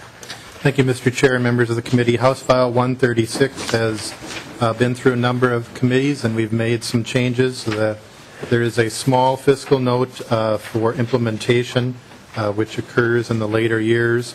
This bill requires the county commissioners and judges to fill out the same financial disclosure forms as we do. It's my understanding, and the Campaign Finance Board is here if you have any questions, that this small fiscal note can be absorbed in the state government finance bill financing that is there. Okay, any discussion? Representative Holberg. Thank you, Mr. Chair. Can you tell me what portions, or if all of your bill, are in the state government finance bill? Representative Hansen. Thank you, Mr. Chair. I want to be clear, the bill is not in the state government finance bill, but the increase that's in the state government finance bill, my understanding, and Mr. Goldsmith could come down if possible, should be enough to cover that $2,000 and $5,000, or the $5,000 and then the $2,000 out year. And, Mr. Chair, if I might, is your bill in Representative Simon's bill in whole or part? Mr. Chair, Representative Holberg, no, it is not. Okay. Any other discussion? Well, seeing none, then Representative Atkins moves that House File 136, third engrossment, be recommended to pass and placed on the general register. Any further discussion? Seeing none, then all those in favor signify by saying aye. Aye. Aye. Opposed? Motion carried. Thank you. Representative Bernardy.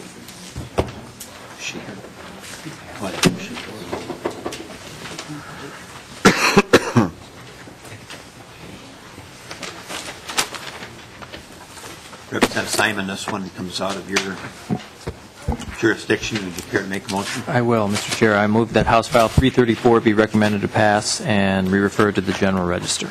Okay, the motion is before us. Representative Bernardy, would you care to explain the bill? Sure. Thank you, Mr. Chair and members. The early voting bill is a bill that helps increase voter integrity, confidence, and access, as well as being sound fiscal policy. Right now in Minnesota, voters can vote early through the absentee balloting process 46 days before the election. What this bill does is allows people to vote 15 days before the election at their polling place, not at their polling place, where they can already do absentee voting 46 days in advance. 15 days before the election, it turns into being able to vote like we do on Election Day. So a voter comes in and they're able to put their vote in a tabulator and have confidence that their vote is going to be counted. They don't need an excuse. It allows for people, and that's where the integrity comes in. Right now, people pretty much seems like they look the other way if somebody really does have one of those 5 excuses for the absentee voting. This allows a person to go without an excuse, vote in person, and it counts their vote, but it does not get counted until Election Day, but it's in the tabulator. It's been deemed accepted, so it gives people confidence that their vote has been counted. Currently, they have to do that in person through an absentee voting. We have testimony that provided information about about the cost of doing absentee voting versus the in-person putting it in the tabulator yourself. It's about half the cost, we've been told.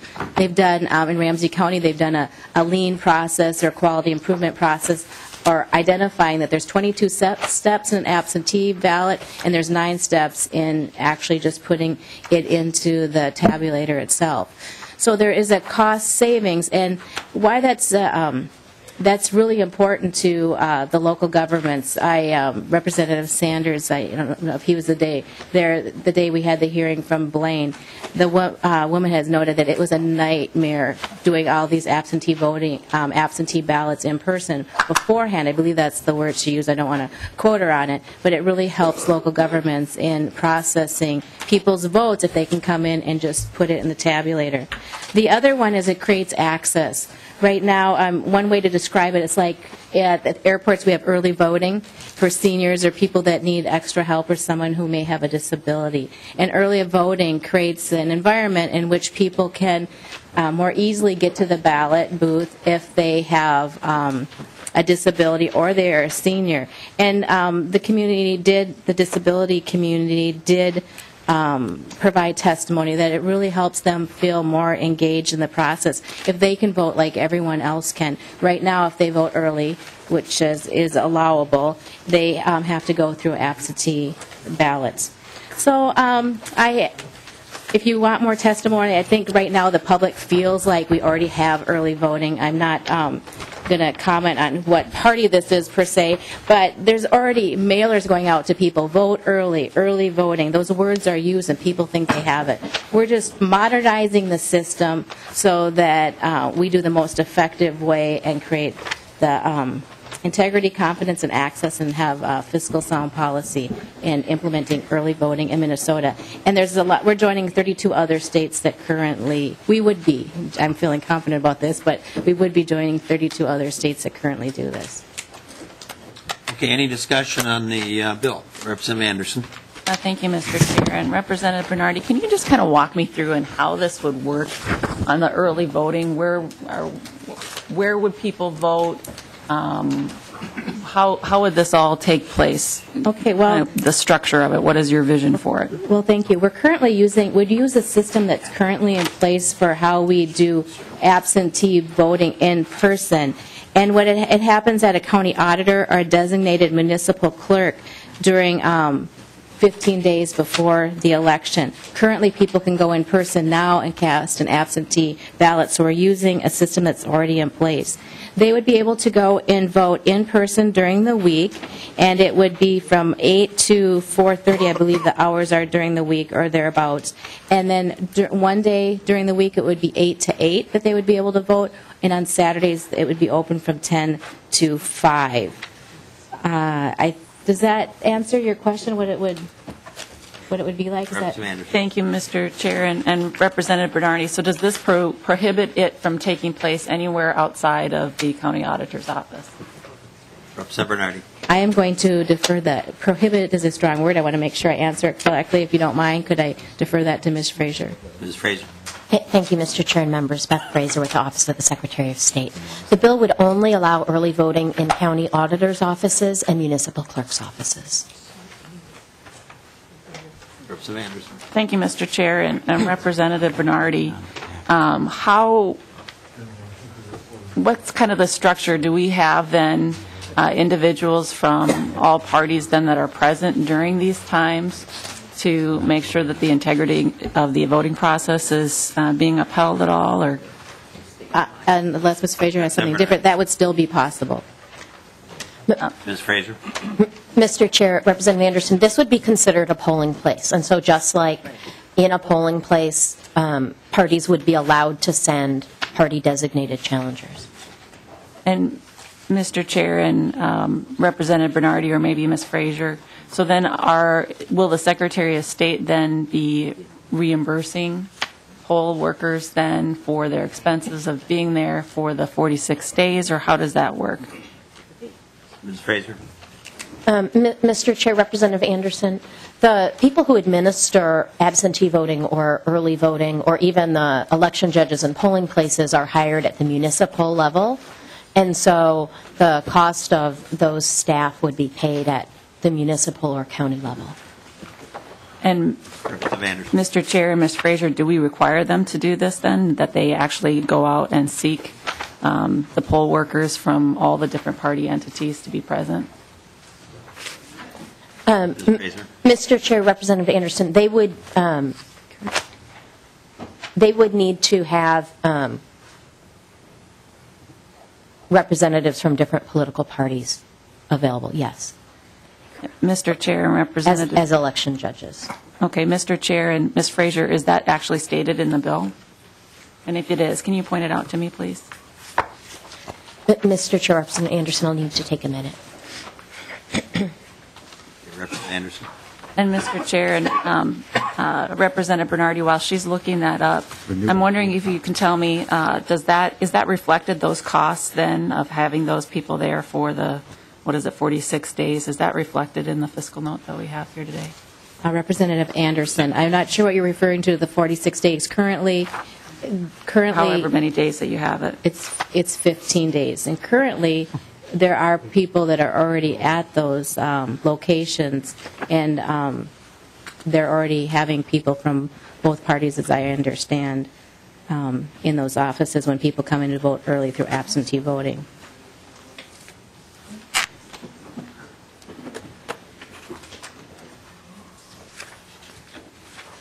Mr. Chair, Representative Anderson, it's going to take me another minute to find that reference, but the local election officials already have to pay staff or election judges to be in their office during the whole absentee voting period. And absentee voting in person already ramps up as we near the election. As you know, people grow more interested as election day nears.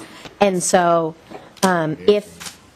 regardless of if Representative Simon's bill passes that allows no excuse absentee voting, we expect there to be an increase in absentee voting. If Representative Bernardy's bill passes, we expect that more people who come in during those last 2 weeks, instead of doing in-person absentee voting, would be doing early voting, which is more convenient for voters, provides assurance that their ballot is counted, and is more cost-efficient for local election officials.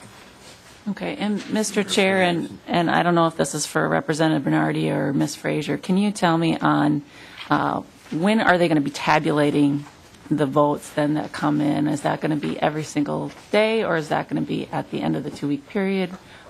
That would happen on a thought process on that. Mr. Chair and Representative Anderson, that would happen on Election Day. On Election Day. Okay. Thank you. Okay, Representative Nornis. Thank you, Mr. Chair. Representative Bernardy, I guess I'm not really sure where the reason for this comes from, but can you tell me what the effect has been in those other states? You said there were 30-some that have already done this. Has it improved the turnout? What has been the result? Do you know? Actually, I do not have that documentation. And Ms. Frazier, do you know how in the other 32 states, what effect it has had on voter turnout? Is that what or how many people have taken advantage of it? Do you know anything about that? Ms. Frazier. Mr. Chair, Representative, I don't know if early voting has increased voter turnout overall, but I do know that in states that offer it, large numbers of people take advantage of the convenience of being able to vote when it's convenient for them and not necessarily on a Tuesday. Mr. Chair, I guess my real question was what problem we're trying to to solve, I guess, with doing this. Absentee balloting seems to be, if that goes the way the legislation has been presented today, it's almost the same as early balloting. But that's all. Thank you. Well, Mr. Chair, if I could comment on that. Right now, absentee voting, you need to have an excuse. Having early voting 15 days in advance of the election, you don't have to have an excuse. It costs about half as much to process vote, and it creates access especially for people who have a disability or the elderly, in being able to go when it works out for them and be able to get to the polling place. Mr. Chair? One of the big differences between in-person absentee voting and early voting is the confidence that it gives voters. Instead of walking in and being given an application that you have to fill out and a ballot that you put in one envelope that you then put in another envelope where you fill out a form on that envelope and you hand it over to election officials who then have to pay 2 election judges of different major political parties to look at the 2 forms that you just filled out and see whether you filled them out correctly. And if you did, then your vote will be counted. And if you didn't, and in the last election, more than 2% of the absentee ballots had a mistake on them, and so they were rejected, and people had to be sent another ballot, and they had to try again. Or if it was too close to the election, they had to contact them and say, I'm sorry, you need to try to go to the polls because your vote wasn't counted. Instead of that, voters go in, they state their name, they state their address, just like they do in the polling place. They're handed a ballot, and they put it into the ballot counter. They leave knowing that their vote was counted, not having to worry about, I hope I didn't forget to sign the form or write down my P.O. box instead of my address so that the ballot's rejected. They also leave knowing, especially in a partisan primary, that because they put their ballot into the machine, that they didn't vote for candidates of more than one party. If you do that in person, it spits it back and you have a chance to fix it. If you put it in an envelope and it's not put in a machine until later, you have no idea whether or not you might have crossed party lines, in which case your vote in a primary wouldn't be counted. Okay, Representative Dabney. Thank you, Mr. Chair, and I guess I just want to engage on this question of what problem are we solving. I haven't been involved in this bill, but I can share with the committee in my district this last election, I believe it was Ward 9, Precinct 9, was placed again at a park building, and the construction of the building, where the polling location actually was within the building, the high turnout for the election, we had people waiting 2 hours in line to get in. As voters or members may remember, there was rain that day. We had elderly people, significantly elderly people, waiting in line outside for as long as 2 hours to vote because they were passionate about their right to vote. And it developed into a long conversation on the neighborhood email list. And one of the sons of one of these elders shared that Dad knew that he didn't qualify under any of the existing reasons for absentee voting. And so he wouldn't do it because he didn't want to run the risk that his absentee vote would be thrown out by someone somewhere along the way because he didn't actually technically meet the qualifications. And we've got a graying of the electorate going on. A lot of elders who want to vote, and the first Tuesday after the first Monday in November can be inclement weather, it can be long lines, it can be difficult with health issues, and providing them the opportunity to come in, vote, know their vote has been counted, and go on their way is easier for them. It's easier for their adult children if they're involved in getting mom or dad to the polls. And it's more respectful of them, and it certainly would have solved a number of problems in my district, I know, just this last election. So thank you, Representative Bernardy, for bringing this forward and recognizing that there's a lot of people out there who want to vote, and they need and deserve the opportunity to do so. Thank you. Representative Holbert. Thank you. Mr. Chair, we'd like a roll call on this. Okay, a roll call has been requested, and Representative Abler. Well, thank you. I'm sorry I missed the first part of your testimony. It's an interesting idea, and I understand some of the merits behind it. Perhaps on Dabney's point, I mean, some places just aren't good polling places. You know, I mean, you can't believe there's not a church down the road somewhere or someplace that's bigger. And I mean, just because some group decide, I mean, I'm not unsympathetic, and maybe you need more polling places if you know there's a big turnout coming, and nobody should have to wait 2 or 3 hours in line. That's just ridiculous. Then that the local people should say, oh, gee, we need to split the precinct in half. Let's have, whatever. And I know this is controversial. I looked at your authors list, and it was one side of the aisle, and I know you believe in this, and you got a call for a roll call, not like the first 2 bills we've heard today.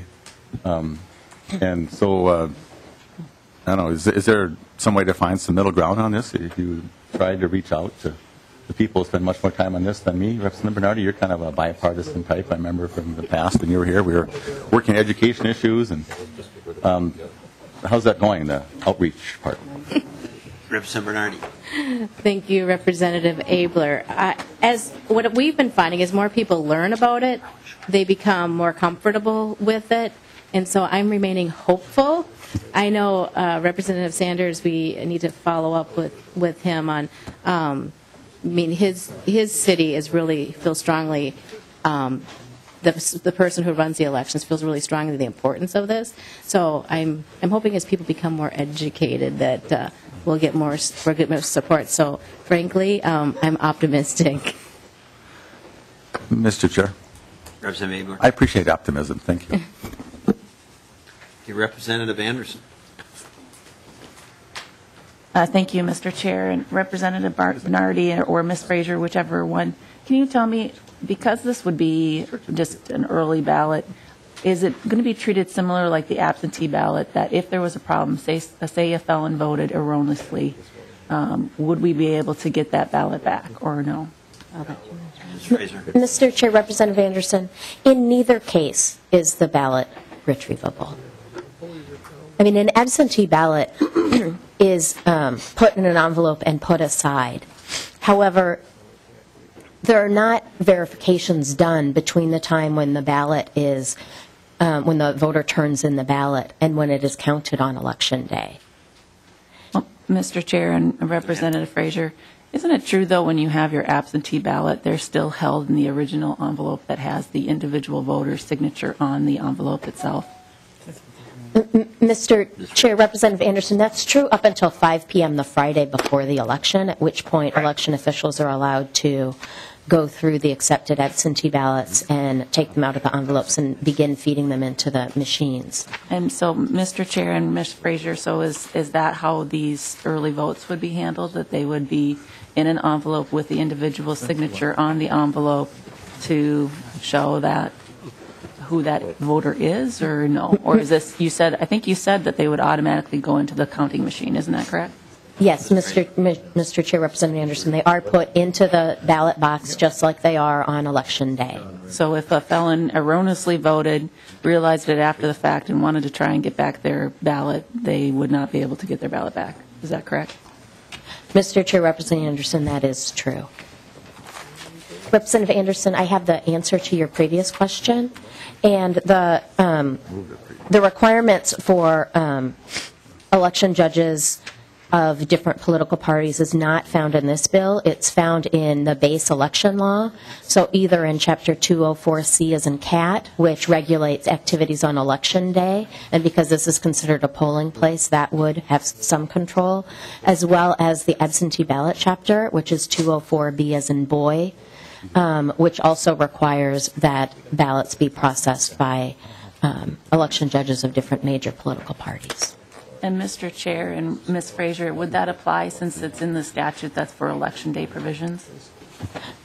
Mr. Chair, Representative Anderson, this is considered a polling place, and so all of the requirements of polling places would apply. So, for example, there can't be signs. Representative Abler would need to remove his signs from 100 feet from the building, as well as the need for election judges of different major political parties. Okay, Representative Simon. Well, thanks, Mr. Chair. And I know we don't yet have total agreement on this bill, to say the least, but let me just bring up a couple points. First, I know that one particular area of disagreement is the idea of poll challengers. And one criticism I've heard is that with a rolling 15-day period, it's going to be difficult to get poll challengers to all the polling places. But I think something that's left out some of the time is that there are fewer polling places. So where I live, you'd have St. Louis Park City Hall, for example, or Hopkins City Hall, which would do the early voting part. It wouldn't be one in every precinct necessarily, so there would actually be fewer places to cover. The other thing I think that's important to realize, as Representative Bernardy has said, is there are 32 states that do this, and they have pretty divergent ideological kind of bents. And for those who have partisan suspicions about this, I really doubt that the legislatures and governors of Arkansas, Texas, Oklahoma, Kansas, states like that, who have had early voting and persisted in having early voting, I don't think they're in on the plan to hijack, elections for one particular party, their own or anyone else's. So I just think we have to step back here. I know there's always, and there should be, a lot of scrutiny and questions asked about something that's new. On the other hand, nor should we just jump into something because other states do it, but 32 other states, including states that, as I say, have a wide kind of divergence in political culture, you might say, or diversity of political cultures, do this, and I think their voters like it because it's convenient and it's a better way to get more votes earlier. And by the way, the political campaigns love it too, because although no one knows who voted for whom, you can cross voters off of your list, and during those final 14, 15 days, you don't have to send them mailings, and you don't have to do the other field work that you normally have to do. So in Iowa, for example, I know that they love it for that reason. That's often a battleground state in presidential elections. They have early voting. By the way, all the states that surround us, North Dakota, South Dakota, Iowa, and Wisconsin, all have early voting for 2 weeks or more. And the political campaigns and others love it because you know that Joe Blow or Jane Doe voted 7 days before, 8 days before, 12 days before, and you don't have to waste money trying to get him or her to the polls or send them a mailing. So it helps with the sort of political class as well. Okay, clerk will take the roll. Carlson. Aye. Abler. No. Anderson. No. Ansel excused. Atkins. Beard. No. Reinhardt. Yes. Clark. Yes. Davids. No. Dabney. Yes. Dean. No. Detmer. No. Gunther. No. Hackbarth. No. Hausman. Yes. Hillstrom. Holberg. No. Hornstein. Yes. Huntley. Kahn. Yes. Linchewski. Yes. Loon. No. Mahoney. Mariani. Yes. Marquardt. Yes. McNamara. No. Mullery. Nornis. No. Paymar. Yes. Plowski. Yes. Poppy. Yes. Simon. Yes. Wagenius. Yes. Woodard.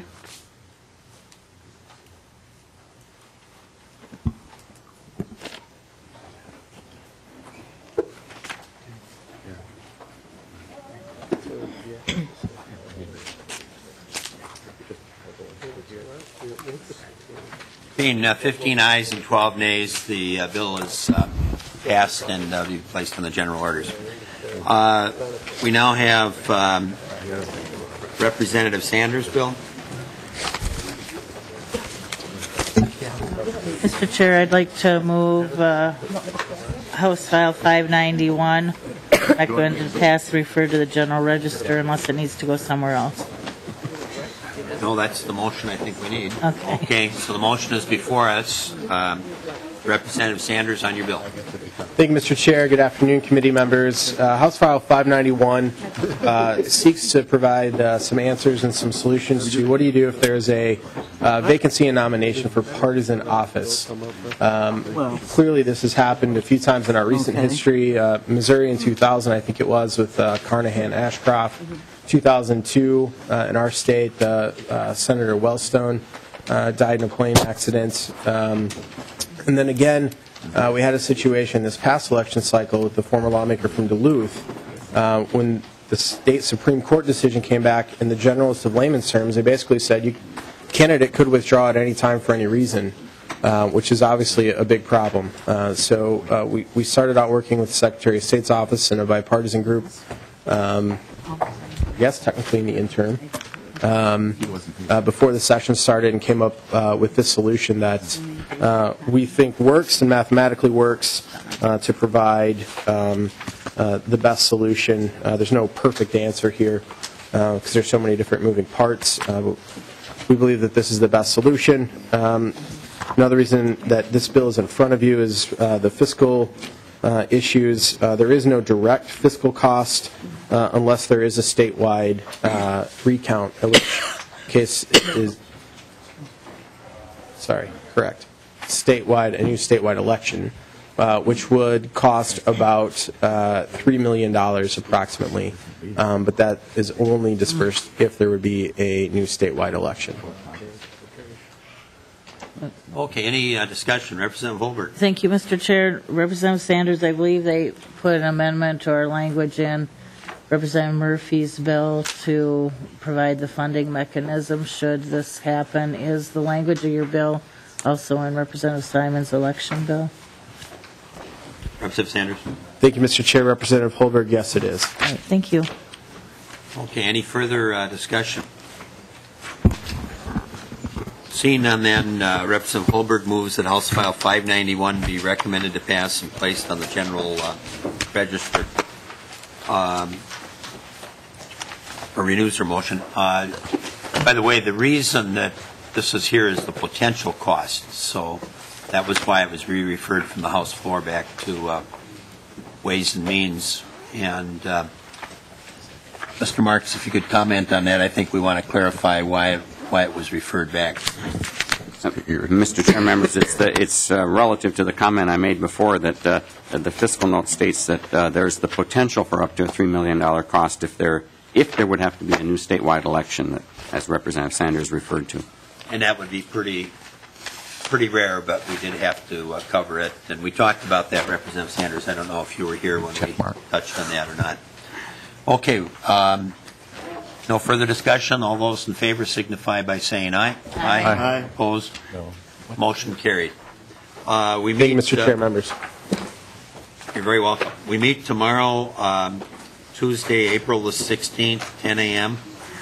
And the two bills that we're going to have up are capital investment and the Omnibus transportation policy bill. Anything else that we need to announce? I have a question. Well, I'm just thinking about this extra target fund we have, the $52 million, which has some floating value in it as we spend it. Under the House rules, we can't take money out of that to buy stuff within each of the other areas, can we? If we were in a mood? Not with the omnibus bills, no. Okay. Just keep thinking. Just trying to help out, Mr. Chair. Yeah, and that's no longer 52. It's 49 because we amended the House budget resolution the other day dealing with capital investment. And the lion's share of that will go when we have the omnibus pension bills coming through. Thank you, Mr. Chair. And that was a separate target. But understand that I think I know where you're coming at it from, but that's not in the cards right now. Thank you, Mr. Chair. Okay, with no further discussion, let's adjourn the meeting.